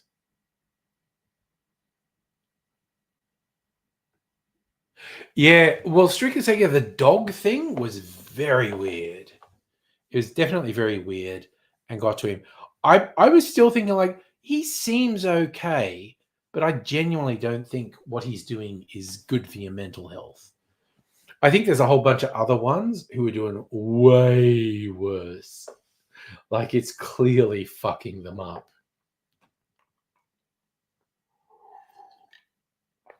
But yeah, I'm not convinced it's a good idea, even though like he's making a shit ton of money. Like he has so many subscribers and he gets to go to all these events and stuff. So he's clearly just banking coin. Justin, you like the picture of the New York Stock Exchange? Okay, I'm going to show it. Juzzy posted this. So is that an AI? Okay, I'm going to share it on screen here. Is that an AI image? I don't even know anymore. So you're saying that's the New York Stock Exchange with a giant sort of Grindr banner?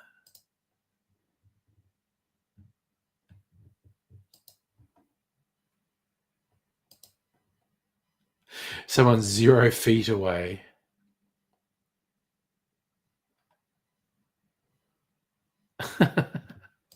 It just reminds me of like our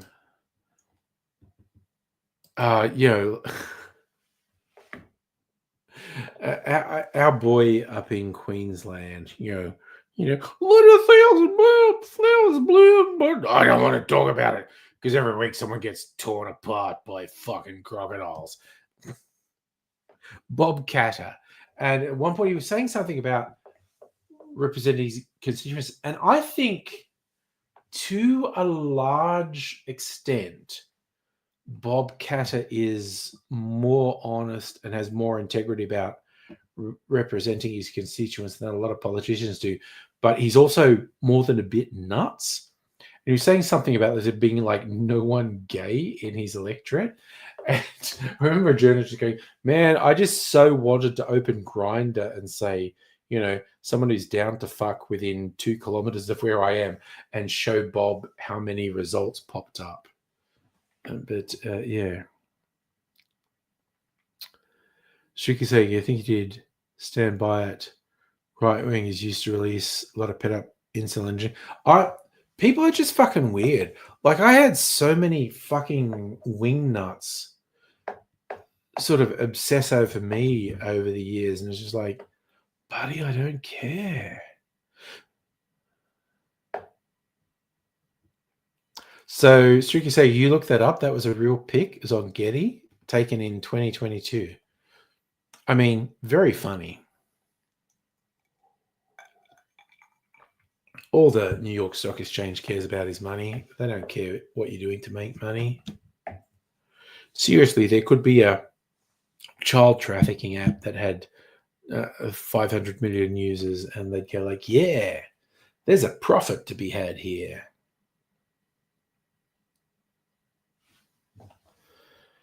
But yeah, I don't even, it's interesting, Jazzy. I'm glad you posted that because it's thought-provoking. Like, so it's a publicly owned thing and the major shareholders want to take it private, and that would involve billions of dollars. And what does that mean? I don't even know what that would mean. The world's complicated. That's what I'm going to say. The world is God, fucking Discord with its weird Halloween noises. Okay, Strict Sega posted, there are a whole Grindr had a day on the New York Stock Exchange where it was branded everywhere. That's wild. I love it. It's fucking awesome. It just really shows the New York Stock Exchange is about money and nothing else. Like more conservative people, we don't want to really promote something that's just a gay hookup act. And the New York Stock Exchange goes, it's making money. That is literally all we care about. It is making money.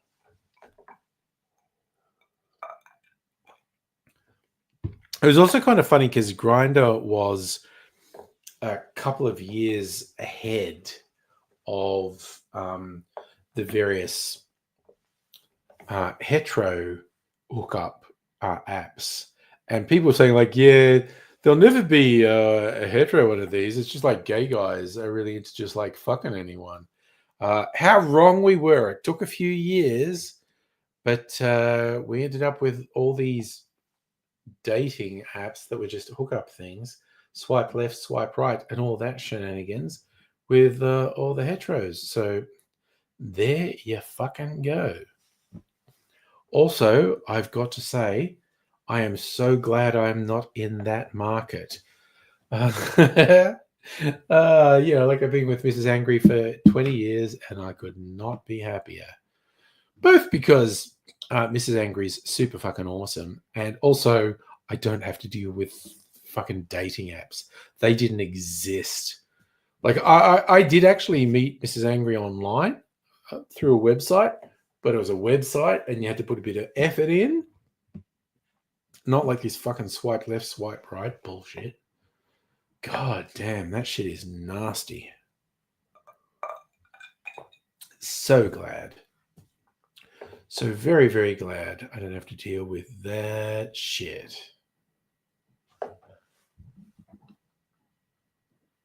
I hear footsteps up the hall. Mrs. Angry might be going to bed early. She's okay. I'll tell her I'll be in a bit later. Justin's easy hooking up as a gay guy, a straight guy. Women are right. Yeah, there is a violence element with women that is less of an issue with guy to guy stuff. Definitely. Streak say, oh, you meant well, hookups. I literally never had a hookup from a dating website, and because again, I've been off for 20 years, but I met a few women online, and it wasn't. I mean, I could argue that it wasn't even on a dating website. It was on like an MSN chat or something.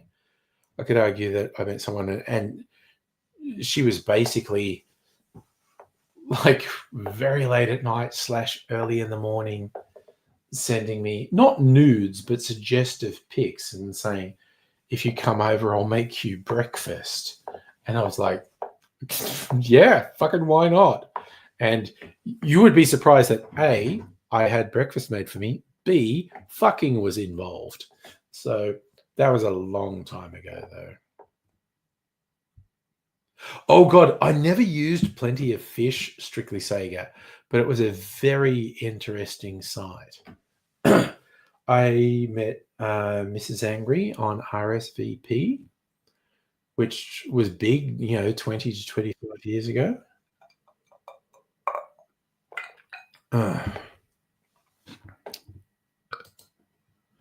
There were some fascinating stories about Plenty of Fish, actually. Because there was a funny thing, like it was a famously shit interface. And so I'm going to go on some nerd talk now. This is not so much about dating as in web design and whatnot, but so you'd set up Plenty of Fish was free. All the other ones were paid in some way. Plenty of Fish was free, and you would upload pictures, and they would be displayed by default as squares. So if the picture you uploaded was, rectangular, it would be squished and narrowed into a square. If the picture you uploaded was vertical, it would be squished that way into a square. And you had to click on the squished thumbnail to see it properly. And I remember reading an interview with the guy who created Plenty of Fish when he's basically saying, like, yeah, I work on the site for 1 or 2 hours a day and I make this much money. And he said he had all analytics out the wazoo on the site, and he'd have all these people who were messaging him saying, you should make this change, you should make that change, it would be better if you did that. And he mapped it back to their profiles and who they were. And he's saying, these people who were telling me to change the site, they weren't even significant users of the site. Like, other people would have listened to them, but I was like, these guys aren't even significant users of the site. Fuck them. And the thing about the preview images on someone's profile being distorted, either squished flat or vertical, by following the analytics, he just went, oh, people are actually on the site longer and click through someone's profile because they see the distorted photos and they're clicking on them because they want to see the undistorted versions. So all the things people were saying, like, you should improve the user interface, he was just purely looking at the analytics and going like, no, my shitty user interface is actually working to my advantage. It was very interesting. So Shrika said, going, first date, take him out for Greek food. Second date, cook a roast, movie and sex. You had your strategy. I was kind of, third date was definitely sex. Madam Butterfly, someone come over and make you breakfast. You make the eggs. Bring the sausage. Nice. Madam Butterfly knows what's what. But yeah, I was pretty much like, yeah, third date, we're either fucking or it's over.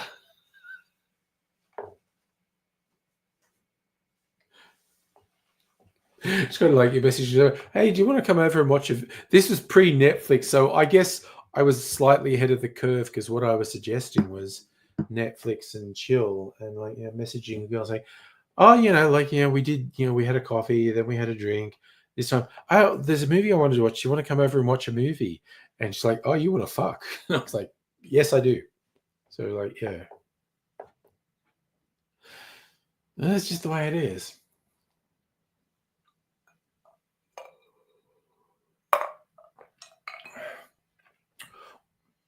One of the funniest things I ever saw, which, again, on all the various dating websites, again, I am stressing this is 20, 25 years ago because I've been fortunate enough to not being in the fucking dating world for more than 20 years. But I remember seeing, and I saw this more than once on dating websites, saying like, this woman saying she only wants a man who's, and she was in her mid to late 30s. They were always in their 30s or older, and saying like they were only interested in a man who's never been married. And I was like, okay, for real. So you're only interested in a man who's never made an attempt to commit to someone? God, you're fucked up. I love that. Stricky you're saying with the cooking of food, you emphasize the food.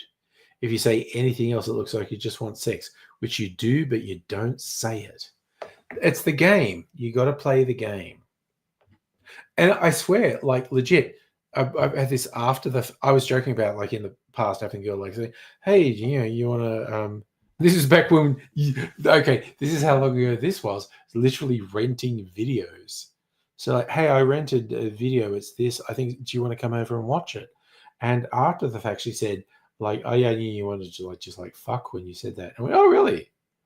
I would have been okay if we didn't, but I'm kind of glad that you came over because you thought that's what we were doing. So I'm down to clown.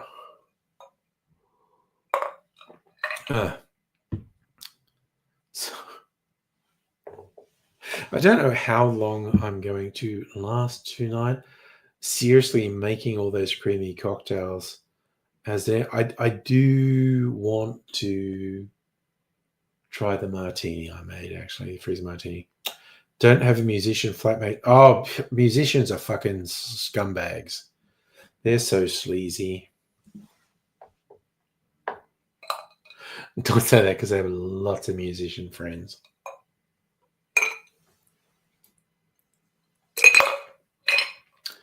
They cannot be trusted. Oof.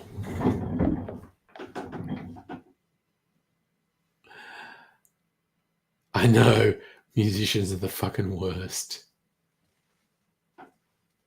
I have way too many musician friends, and they are absolute horn dogs. And that's whether they're male or female, basically. They've gotten to music just to use it as a way to score with people. That's right. I'm saying all musicians only got into music for sex reasons. Prove me wrong, musicians. Prove me wrong. Oh, I heard another spooky Discord alert. Your muso friends come walking in. You've done all the work and they swoop in with their guitar and no shirt.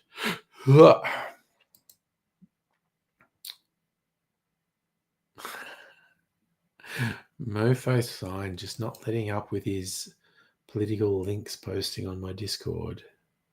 Ooh, I just realized barrels. How long have things been in barrels?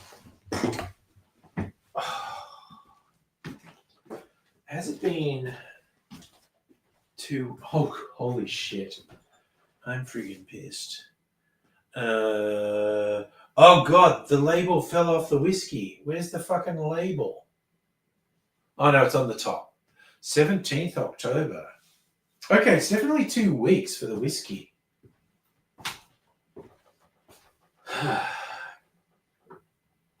So that's my Infinity whiskey, which has now been in a barrel for 2 weeks. I was going to leave it for at least a month. But a taste test is a pretty good idea, I think. Let's fucking go.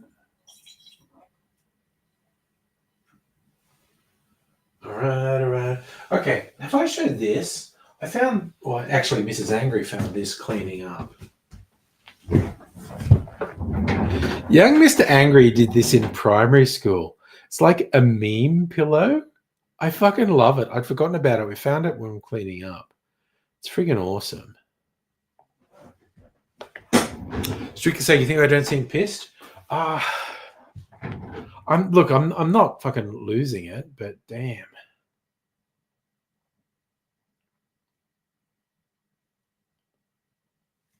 Okay.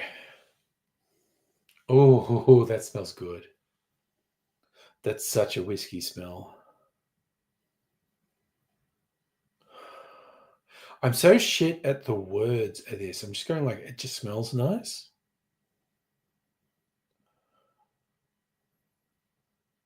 It's really sweet.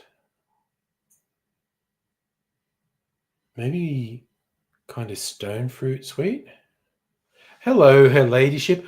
I am taste testing. I had an infinity whiskey, which is a whole bunch of whiskeys where there wasn't much left in the bottle, and I poured them into another bottle and they all blended. And then I put it in one of my barrels 2 weeks ago. And I'm just smelling it. And it smells really good.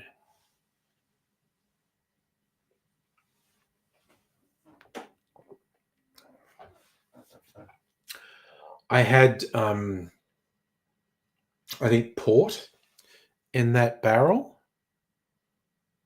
And it's just added a real richness. Oh my God, this is so fucking nice, actually. Oh, yes. And also, I was workshopping a cocktail earlier, Her Ladyship, a version of a grasshopper, which is traditionally like vodka and creme de menthe and cream. I was being more sophisticated. I was like whiskey and a little bit of creme de menthe and blue curacao, white creme de cacao, Fernet Branca, and eggnog, my homemade eggnog. And it was really fucking good. But yeah, I just thought to taste test this, which has been in a barrel for 2 weeks.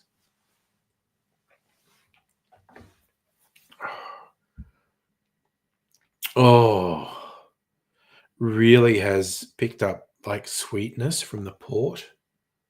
It's freaking nice. Yeah, the actual Infinity whiskey was yum. It's so mellow after 2 weeks. I think I will leave it for another 2 weeks and then decant it. It's good though. I also have Infinity Rum. It's only been in the barrel for a week. I'll try it. You know what? I've got a teeny bit of just my eggnog left. I'm going to finish that. I know you pour it in here, it'll pick up a little bit of creme de menthe. There's just a tiny amount of it left. I love my eggnog. This is about 3 weeks old, this eggnog.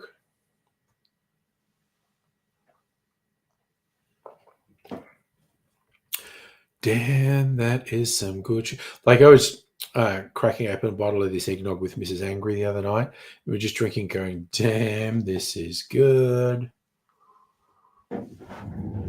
So that's one of 3 bottles empty now. If we get into more of it, we might have to friend.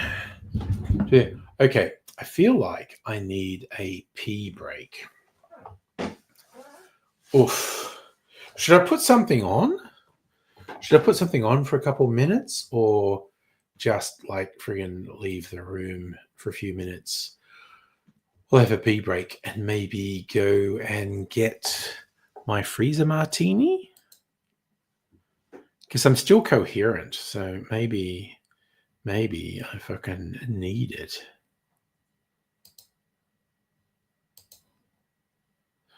What do you want? Me just disappearing from it? Put something on. Okay, let's go. Madam Butterfly's having a piss break as well. Okay, videos. What's a popular video? Head of the class, unpopular. Oh, The Ridiculous Song boyfriend, girlfriend. I'm going to put this on. It's NSG who did the original Angry Aussie theme. And I got a bunch of YouTubers to lip sync to various parts of it. I'm going to put this on. All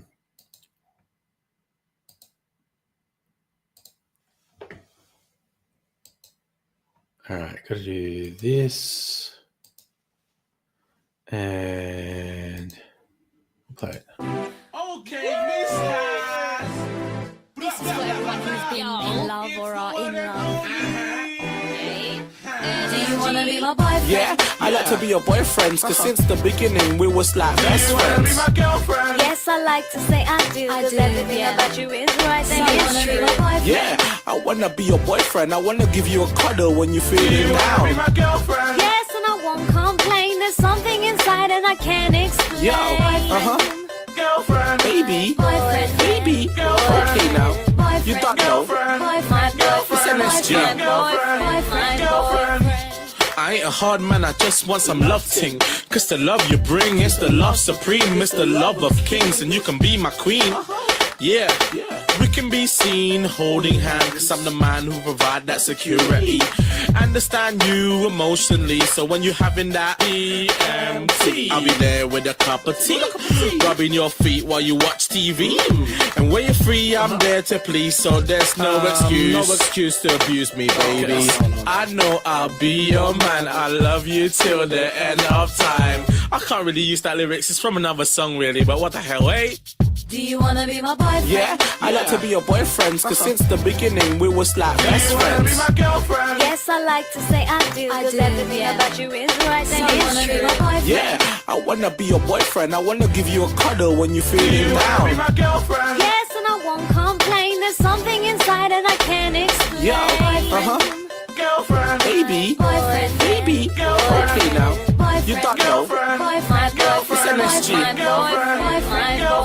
I never thought that you'd be sitting here with me, together in my room watching rental DVDs. We've never ever been this damn close. See how things get when they heat up like toes. But I'm in my own zone, keeping things real if I feel the need to moan and groan. You're stoned, stop going to that dodgy dealer. So fix up yourself if you wanna be with me. Get a good job to make some money. Go to the gym to tone your body. You don't have to, I'm just being fussy. So listen up, I want a good man. No need to be someone like that. No, I'm not like that. Why did I write that? Do you wanna be my boyfriend? Yeah, I like to be your boyfriend, cause since the beginning we was like best friends. Yes, I like to say I do. Cause everything about you is right. Then it's true. Yeah, I wanna be your boyfriend. I wanna give you a cuddle when you're feeling down. Yes, and I won't complain. There's something inside and I can't explain. Yo, baby, Boyfriend, baby. Okay now, boyfriend, you don't know. boyfriend, It's MSG. boyfriend. We are working class superstars and we'll be reaching up to the stars. 'Cause we are working class superstars and we'll be reaching. All right, I got back just in time. Okay. Hey, Abigail, you're a bit late. I'm just chilling. Just the usual. I'd have a pee break and I went to get my freezer martini. Nice summary, Street say. I made drinks. Josie talked about AI. Safa asked what I ate. We haven't talked movies. We need to talk movies. Oh, okay. Fun hoot. Like I talked about what I watched on the weekend. I watched House of Dynamite. That was probably the best of the movies I watched on the weekend. A new Netflix thing. Catherine Bigelow, who I kind of thought was a stooge for the US military. Like her movie Zero Dark 30 perpetuated the lie that torture gets answers. Like suggested they found Osama bin Laden and killed him because they tortured someone, which is fucking bullshit. I agree, Greg. That was a blast from the past. I had to do it. There we go. Saw Lesbian Space Princess at Nova. Highly recommended. Nice. I saw an article today about the House of Dynamite, Catherine Bigelow film about a possible nuclear strike on the US. which is good, very high tension drama. I liked it. And it's like the Pentagon or the military saying like, oh, because they said our count in that they were trying to heighten drama by having our countermeasures not work, because they're saying it was only a 50-50 chance the countermeasures would work. It's like, no, we've tested it and it's been 100% effective in tests. And everyone who's an expert, who's not actually a stooge for the military, is like, yeah, that is not real. That is not 100% effective. Ladyship, you got pandas to try. Matt Smith, Doctor, second favorite. Getting people away from brain rot. That's a good thing. So we say you watched a Swedish movie, Video Man, old bloke who lives for his VHS collection. Used to have a video store back in the day. Goes to a house, finds really rare tape.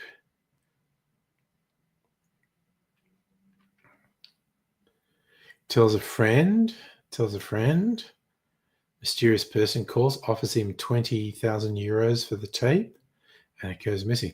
Okay, this is sounding kind of trippy. Anyway, I got my freezer martini. Was who hot? Funky Abigail, was anyone hot?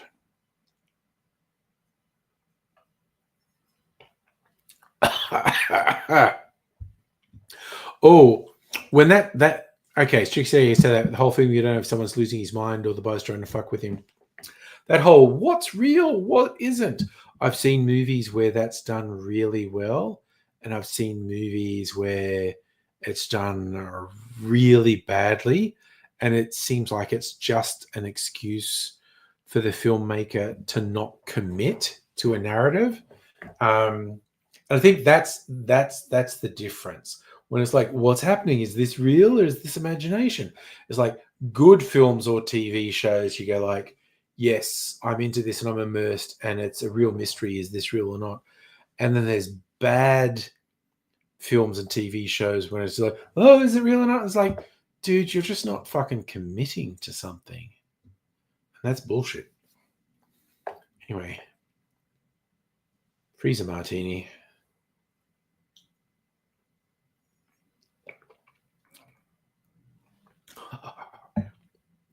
Monster get pissed fast martini. So strictly saying it was okay and you wanted a stronger ending, set up a cool premise. It is, I think, with suspense, thriller, horror films, the ending is so hard to do well. There'll be good premises and there'll be great scenes and you'll really enjoy it. And then it's like they get lost and don't know how to end it. It's so sad. Yeah, so Ladyship, I think you've hit on it. We want to know if the lesbian space princess was hot. So strictly Sega, you think it went on about mental health and alcoholism, yeah. So Funky Abigail is an animated movie, but the lesbians were pretty hot. Actually, speaking about animated, this reminds me, oh God, a classic like from the 90s or early 2000s, an anime called Perfect Blue. That was trippy as fuck.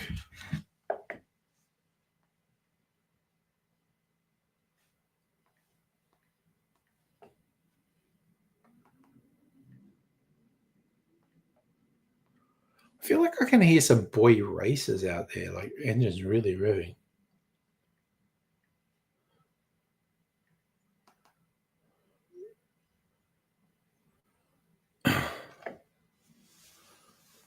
The lady he finds it from is actually a killer, planted as tools of test. See if the collector would offer a proper amount. Okay. Ladyship, Belladonna was way worse if you haven't seen it. Okay, I don't know that.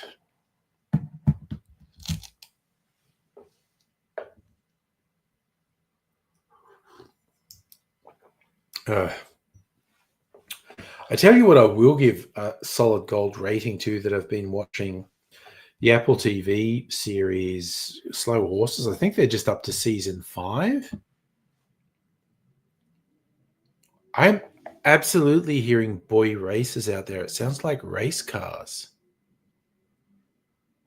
We're talking about Bathurst and race cars earlier. It straight up sounds like race cars. Not just outside my window. It's like they're a ways away, but there's revving engines. God damn. So, Ladyship, Belladonna, a really old animated one about what it's like to be a woman. Okay. Yeah, but I think I've just started season 3 of Slow Horses, and there's 5 seasons of it. It's very fucking good. It is very fucking good. Oh yeah, no, I think all of season 5 episodes will be available by the time I get to it. We literally just started season 3. Then I got to talk Mrs. Angry into watching Silo or something, or fucking Severance. I really want to watch Severance. So it's very funny because both Mrs. Angry and I grew up with broadcast TV where every night, like across prime time, there would be at least 3 shows, and it was different every night. So over the course of a week, if you watched a lot of TV, you'd be watching 20 or more episodes of different shows and keeping up with them. But these days, it's like, I don't want to juggle multiple things at the same time. I just want to binge one thing. But we did finish season 5 of Only Murders in the Building on Disney, which was fun. It was fine. We started season 2 of the rom-com Nobody Wants This on Netflix. That's fun. We are working our way through Slow Horses. Ladyship, they tried. Oh, okay. I like White Lotus. You thought the first season was kind of slow? Like the Sun and Belinda? So there's like 3 seasons of White Lotus? I quite like White Lotus. But also, whenever it's something that I like, someone says, oh, I didn't work for you. I was like, you know what?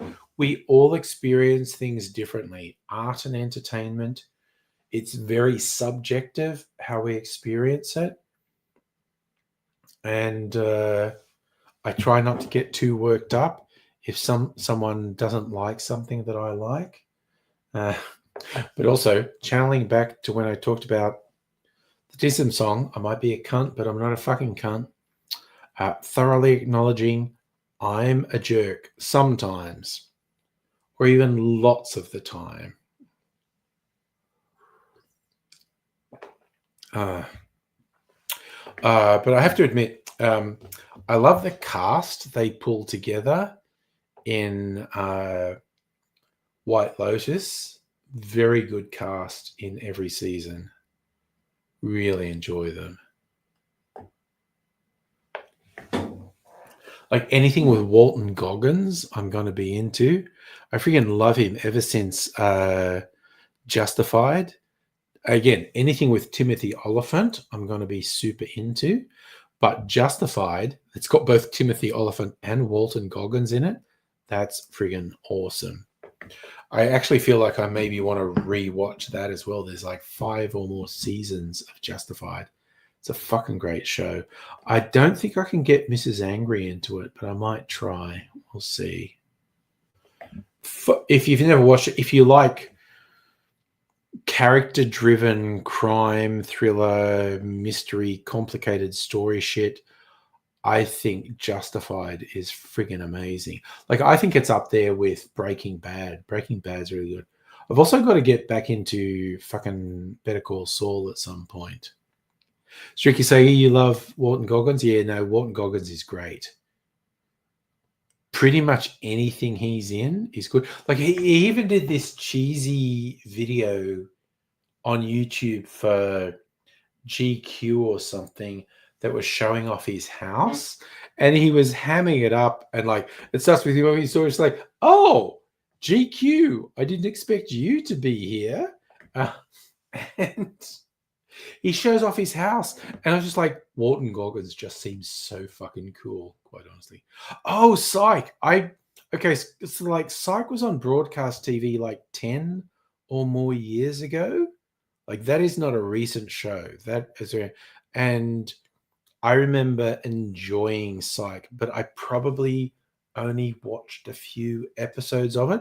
For anyone who's unfamiliar with it, it's basically a guy who pretends to be psychic and he's essentially doing cons on people, but it gets much more complex than that. It's a good show. It is definitely a good show. Well with oh god. I'm just drinking a super fucking strong martini.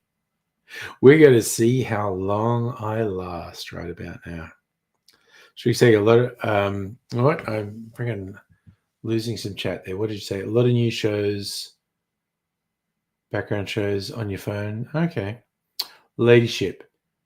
For us, you think is pacing. A lot of them not having good qualities. Bad one showed like if they didn't have depth. Well, again, the medium through which older TV shows were shown was completely different than the medium for the streaming era. It's very interesting. Funky, how long am I streaming?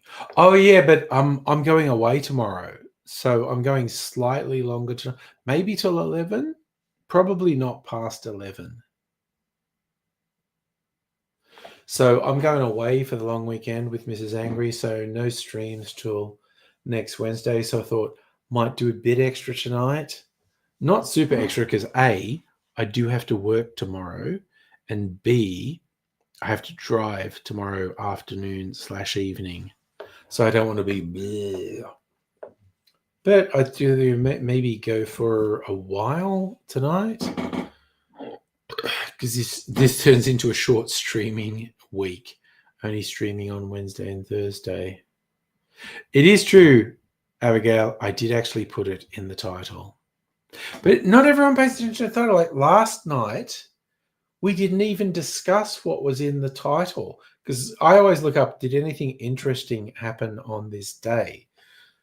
And yesterday was the anniversary of a big heist from an American museum, a guy who was known as Murph the Surf, who stole gems.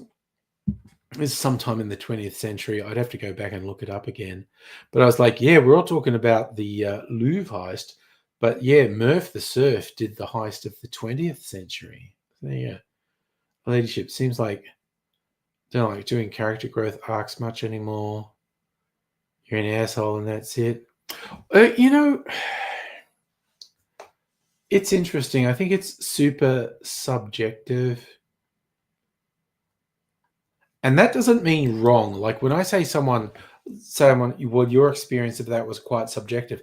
I am not saying your experience was wrong. I'm just saying that was your experience of either that real world event or that bit of entertainment or that bit of art.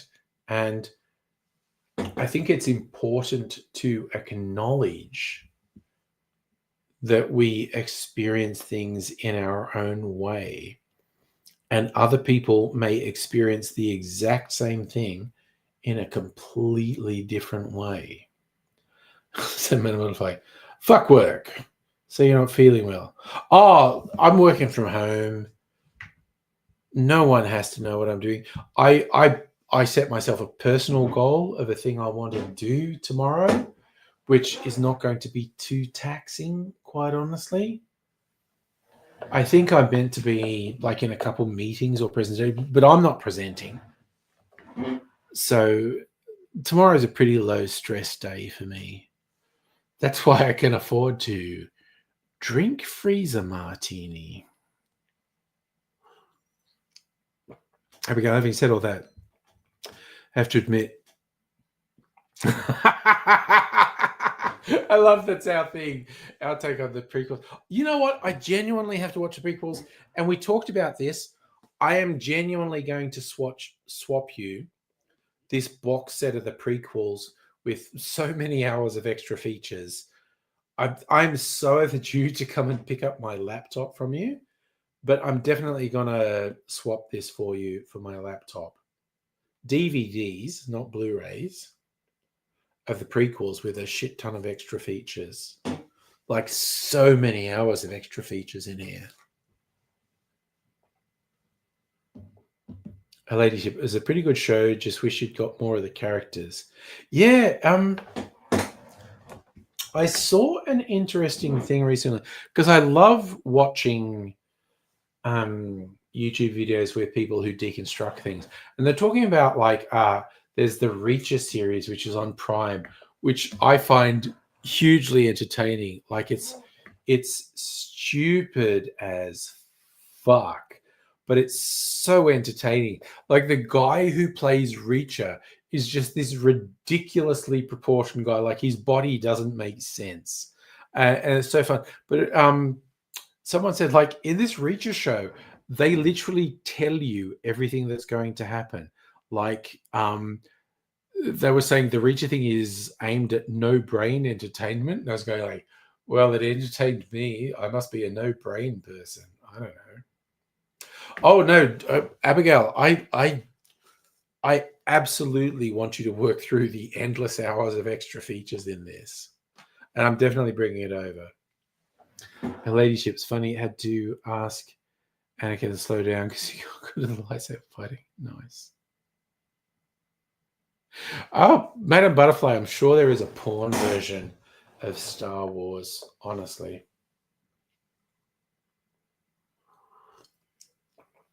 Speaking of which, I think Mel Brooks announced they were doing a Spaceballs sequel. I don't know. It's very funny. Nice. Stricker Sega's got the Star Wars board I would play. Excellent.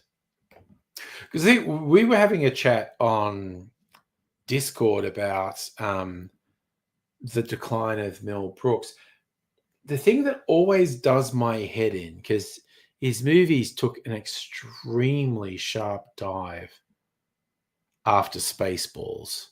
I always shit talk Spaceballs, but all the movies after Spaceballs were definitely worse. But okay, Jerry Seinfeld, who's not a completely awesome human, a lot of people hate his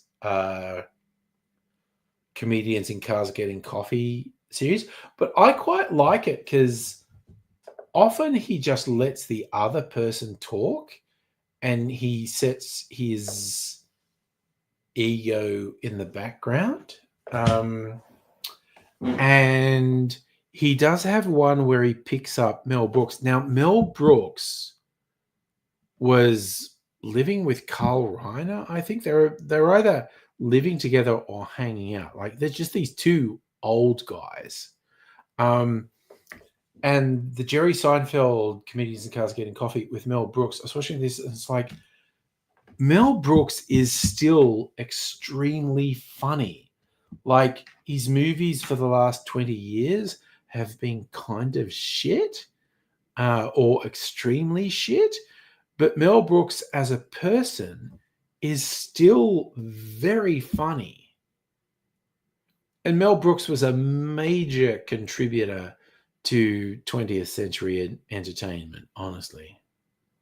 Oh, we were talking about Dracula Dead and Loving It. Yeah, the death of Mel Brooks. It also kind of fucked up Leslie Nielsen as well, I think. Oh my God. Okay, so none of those 90s movies compares to Young Frankenstein. You can have your favorites, like I shit talk Robin Hood, Men in Tights, but that's so much better than Dracula Dead and Loving It or Life Stinks or whatever. But yeah, it literally blew me away. Jerry Seinfeld did a thing with Mel Brooks, and I was going, oh my God, Mel Brooks is still very, very, very funny. Why have his movies for the last 20 years been shit? Her Ladyship, you thought it was when he showed his...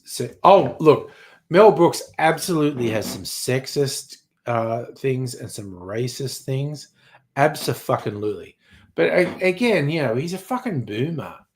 You know, I think his head might be stuck in the 60s or 70s. And Strixagi, I think you're probably right about Leslie Nielsen. He ended up getting overexposed. He had been a serious actor until he was in Airplane in the 70s or early 80s. And then the Naked Gun stuff, which was very good. And he was just like, I'm just going to keep making money till I fucking die. Madame Butterfly, you looked it up. Mel Brooks is still alive. Will be 100 next year. I swear to fuck. Also, Dick Van Dyke is still alive. And Dick Van Dyke seems very switched on and coherent. And he's 99. He's 100 sometime in the next year. There was a video released a couple of years ago of Dick Van Dyke working with Coldplay on stuff. And I was going, like, Dick Van Dyke is 99. And I go, that motherfucker is so switched on. Like, I think he's at least as together as I am. And I'm 40 years younger than him. It's incredible. So when people like Mel Brooks and Dick Van Dyke die, which they must sometime soon, it's just like, wow, all the connections that die with them is freaking amazing. So yeah, Dick Van Dyke turns 107. You look it up. Actually, this video he did a few months ago with Coldplay, I really liked it. And you're just watching it going like, how the fuck is someone who is 99 still so switched on? Like, the guy's fucking 40 years older than me and he's still so sharp. And he seems to be physically in good condition as well. It's like, my God. Okay, why do I keep hearing like boy eraser noises? Are people dragging up and down Dandenong Road or something? Which is half a fucking suburb away from me. But I keep hearing cars going hell for leather like they're boy racers. They're nowhere near me. They are somewhere far away, but they are really fucking going for it. I have no idea if my microphone's picking it up or not, but fuck me. There is this weird bullshit with boy erasers going on. Oh, and you think if all your organs are intact, you can be very low? Yeah, I don't know what it is. Dick Van Dyke is lively as fuck. Look, okay, I'm actually going to try and find it and post it on Discord. Dick Francis, okay. Dick Van Dyke. Oh God, that's it. Okay, so it was 10 months ago with Coldplay. It's a song called All My Love. It's a 7-minute video. I am not going to play it on here because I'll get fucking content matched and I won't be able to fucking stream anymore. But I'm going to put it on favorite videos on the Discord. I thoroughly recommend you watch it because Dick Van Dyke is fucking 99 in this, and he's hanging out with Chris Martin from Coldplay, and it's friggin' amazing. Oh, Heine, AIDS's organs have been fucked. AIDS's organs were fucked like 10 years before he died. So it wasn't great when he was just over 30 and he got rheumatoid arthritis. That was a very debilitating illness. But the necrotizing fasciitis, actually, now I'm going to fucking look that up as well. I'm going to try and get a time frame for that. I'll just look up Code Grey on my channel. Because Code Grey was a couple of years after he actually got sick.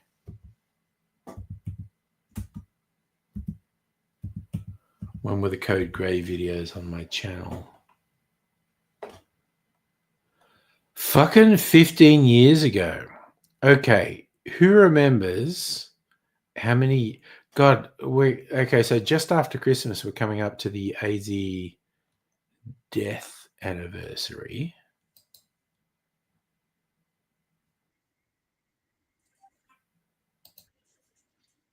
It's 2008. Okay, so 2008 is when AZ had the health crisis with Fournier's gangrene, which absolutely fucked all of his organs.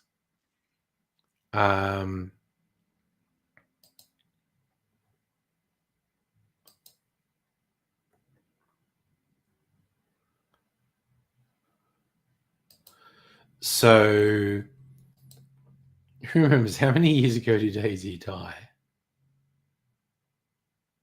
Yes, Madam Butterfly, it is literally true. AZ's organs turned to mush while he was alive. Fournier's gangrene does that. His blood went septic and all of his organs were fucking liquefying.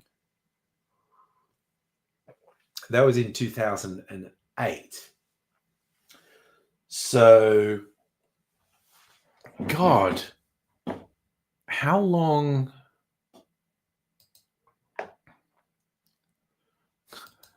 I'm like, when did he actually die?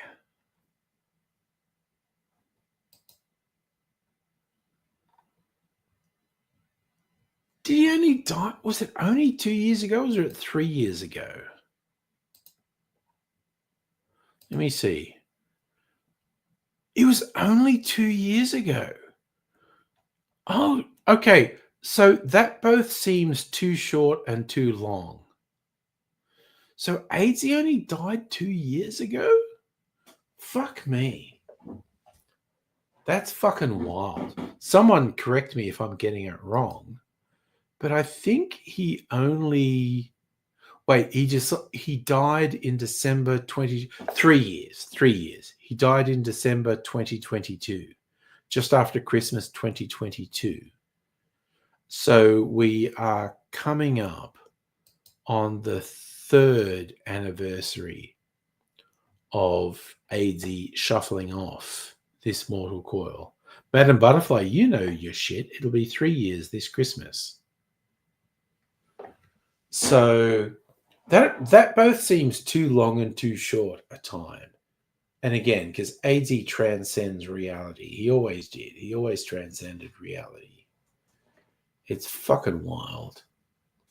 So, but, okay, so he died just after Christmas 2022, but he had, everything went fucked for him in 2008. So he fucking survived for 14 years after something that should have killed. Like, seriously, like, even the Fournier's gangrene thing was 10 years after, where his family kind of thought he was going to die. And then he got that and everyone was sure he's going to die. And he lasted another 14 years. Jesus Christ. The guy was something outside of human, quite honestly.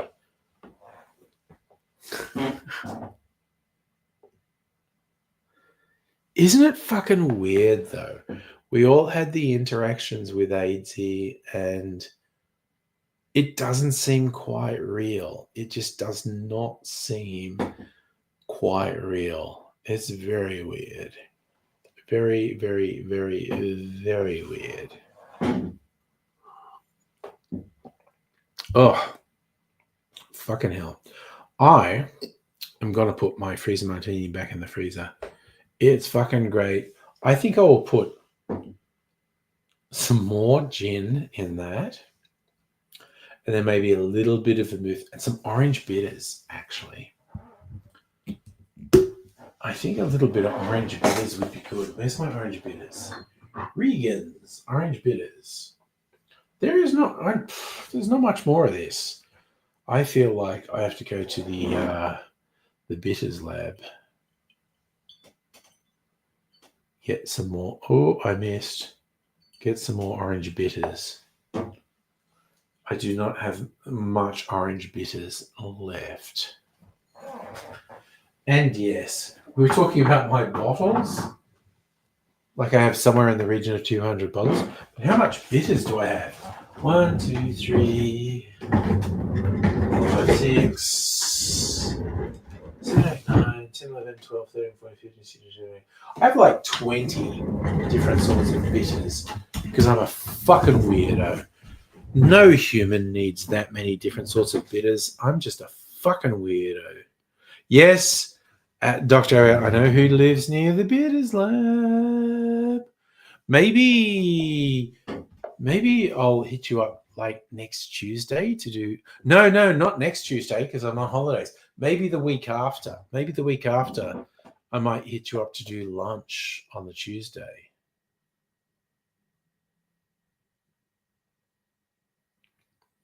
Madam Butterfly, glad you got a chance to. No. See, Madam Butterfly actually holidayed in Australia a couple years in a row. So Madam Butterfly is in a video on my channel. I'm pretty cliff jump. Oh my god! Sorry. Discord has been doing weird things of showing people's old usernames. Laura, it's literally showing you as Cliff Jumper. That's so fucking weird. Trying to think, because I do definitely have videos on my channel with Madam Butterfly. Oh, I don't know how to find, and I am just inebriated enough to make it very difficult to find them. Oof! What a thing! What a palaver! Damn, Cliff Jumper is a Transformer name.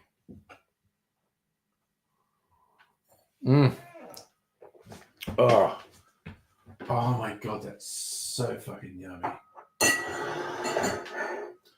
So I feel like I want to put some more gin in that, then maybe a little bit of vermouth as well, and try it again next week. Shrieky Sega it's showing Charlie's Shrieky Sega rather than Home for the Elderly. It's very fucking weird. I love that. Laura, a Transformer. Oh, puns. I fucking love puns, quite honestly. That's a hell of a thing. No, I just have to decide what gin I would put back into this martini and put it back in the freezer and maybe try it again late next week. More than meets the eye, robots in disguise. It's very interesting in comics world.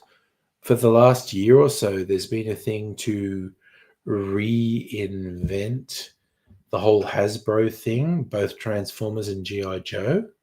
And I've been collecting some of the comics because Robert Kirkman, who's possibly most famous for the work Walking Dead, is writing for some of these comics, and it's a whole reinvention of Transformers and G.I. Joe and other things.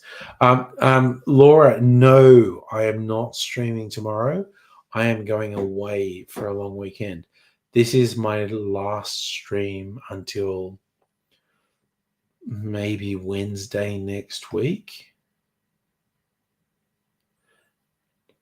Oh, Madam Butterfly, I'm definitely working from home tomorrow. I tend to go in the office on Monday and Tuesday, unless I could find an excuse to not go in on Monday and Tuesday.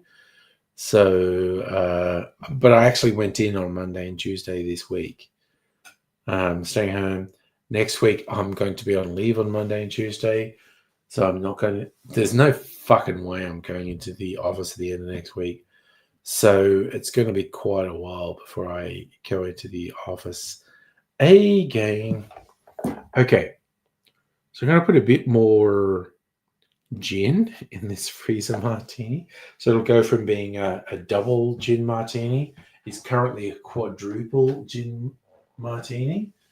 It's going to be a quintuple gin martini. I just have to decide which one I'm putting in. Maybe this one, North of Eden Oyster Shell Gin. Maybe this one. Oh, Sunrise Lime Gin from Archie Rose, maybe not. Maybe this one. Evening Light Gin from Brogan's Way. Maybe. What's this one? Oh, Wedding Gin. Oh, no, this is the one. Oh, I haven't even opened this. It's still got a seal on it. Definitely this one. Wedding Gin from fucking Stag Lane Distillery, which is just outside Healesville. The people at Stag Lane are so fucking cool. It's just a family thing. They're making gin. They're growing their own botanicals and fruits. And this is one they literally made when the son of the family was getting married. All right, putting a bit of that in. And before I put that back in the freezer, I'm going to put a bit of dry vermouth in as well. Also, in December, Mrs. Angry and I are going back to Healesville, where we will visit... Ooh, shit. Knocking shit over.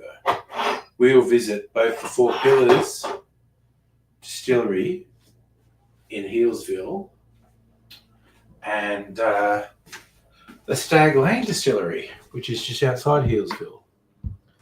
We like going to Stag Lane and having some of their snacks and a few drinks.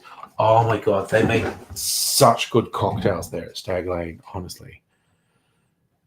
Ugh. Laura, what do you say? It's funny. You came out, decided to transition, used Archie. This is still the username. Okay. The only girl transformer.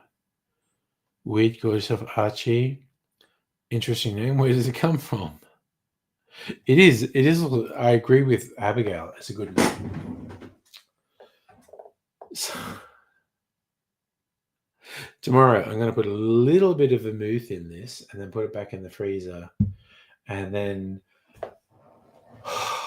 maybe have another taste of it next week. Like maybe not till fucking party night next week. It's called RC.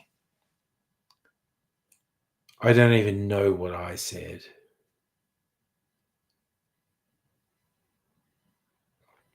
But I'm going to visit.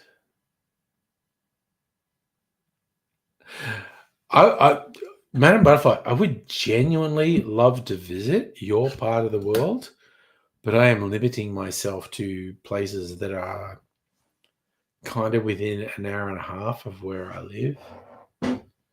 So that's the whole thing. Laurie, you've had... You want to tell people about transforming robots?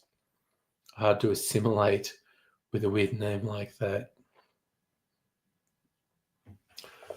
Oof, I might be reaching my limit about now.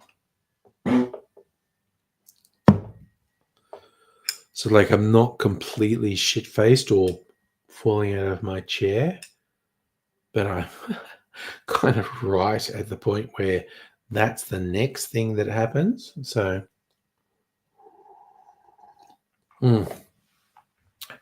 drinking a bit of water. A little bit of water. Madam Butterfly, don't come visit. For the love of God, don't. I do it. You know, I would fucking... You know what I'd love to do? Go to New Orleans. I would, because I actually know through the internet a few people who live in New Orleans. I'm just trying to be really fucking hip by saying New Orleans.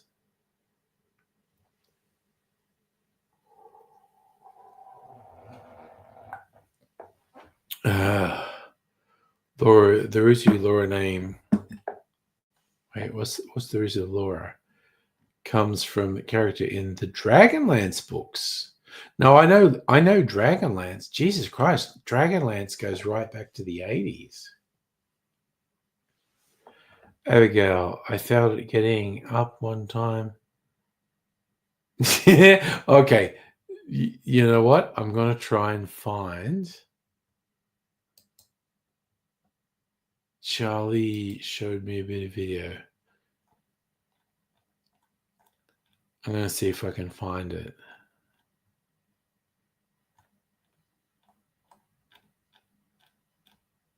Okay.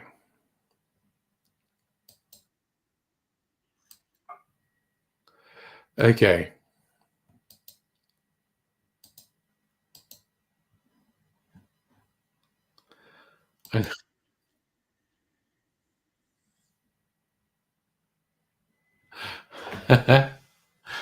Okay. I feel like I'm kind of done. This might be the last thing I did before I go to bed. But this is kind of funny. This is hilarious. Charlie clipped this and shared it with me.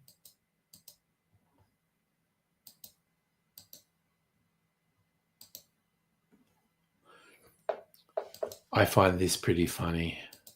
From over here. Oh my God! Jesus!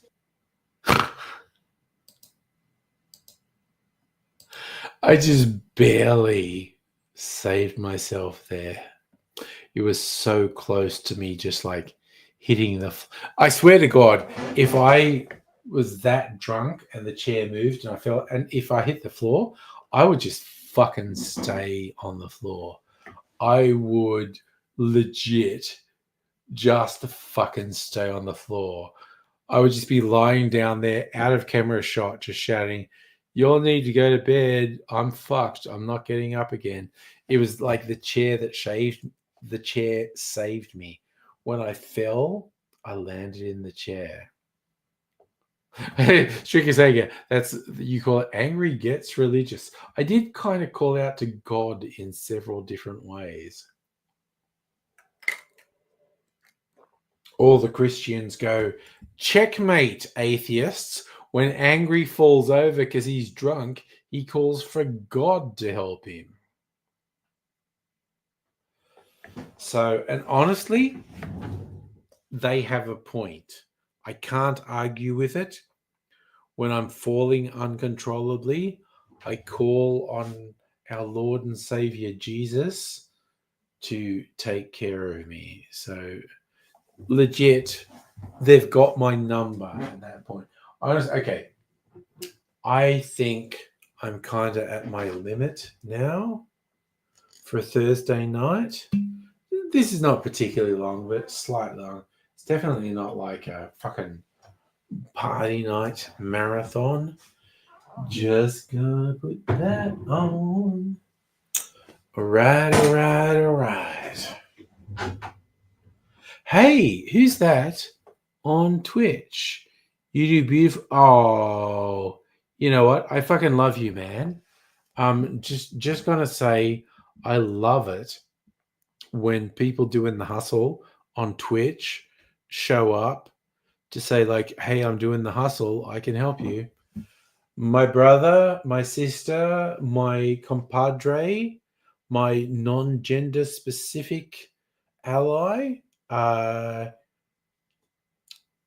I'm just not into it, honestly. I admire the hustle. I admire you. Thumbs up to you. But I'm not trying to make it big on Twitch. So I get, most weeks I get someone doing this stuff. And I respect you. I applaud you for the hustle and all that shit. But it's not going to happen.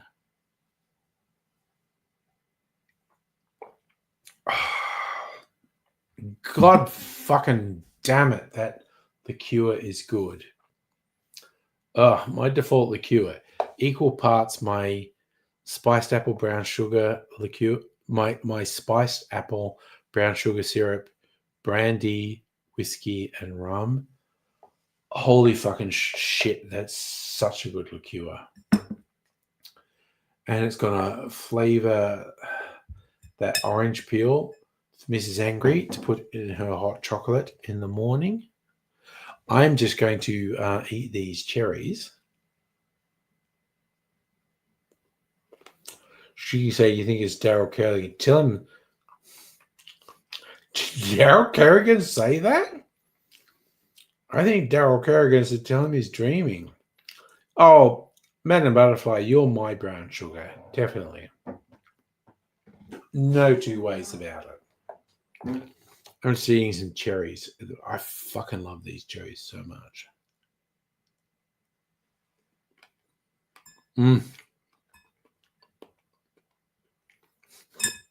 String Segi, do you want to be the cherries? Okay. A little bit gay, but I'm here for it. Laura, your life's been complicated. You had money problems. And then payments were lower. Nice. I love it. I love Madam Butterfly. You don't think I was being sleazy when I said you're my brown sugar. You think it's nice. You and me can be sleazy together. That's fine. That's a winner. All right. So I'm leaving this for Mrs. Angry.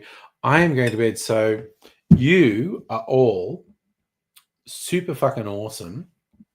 But I feel like I have reached my limit of coherence. And I probably need to go to bed. And it'll be a while till I'm back. So it's only Thursday. Wednesday next week is the soonest I'll be back. We shall see. Yes, it's Sleepy Bobos, it's Nine Eyes. You know, Safa, just for you, even though the breathalyzer doesn't work, I am going to try it before I go to bed. It's definitely not accurate.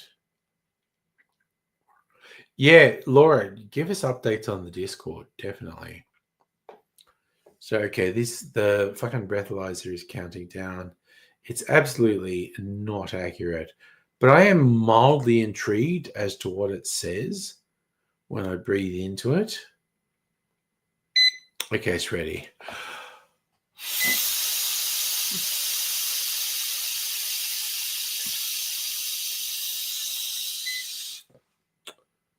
.02. There's no way I'm .02. I am so far over .05 at the moment. If I were to guess at the moment, I think I'm 0.1 or higher. Like, I'm not fucking unconscious, but I'm fucking pissed. Laura's saying a drunk person saying the breathalyzer is inaccurate. Yeah, no, it's comedy, but it's like, it's definitely flattering. It doesn't work. I reckon I would be at least point. So 0.05 is a legal limit. I think I'd be at least 0.2, honestly. I might be vaguely coherent, but I'm definitely fucking pissed at the moment. Anyway, going to bed. You're all awesome. I love yous all, as Jeff Fennick said. I'll be back sometime next week, Wednesday or Thursday next week. We'll see, but bye for now. Oh, wait. I thought I just clicked on the thing that made the video go, and I didn't. I have to click twice. Now I'm clicking again. Bye! You are totally fucked!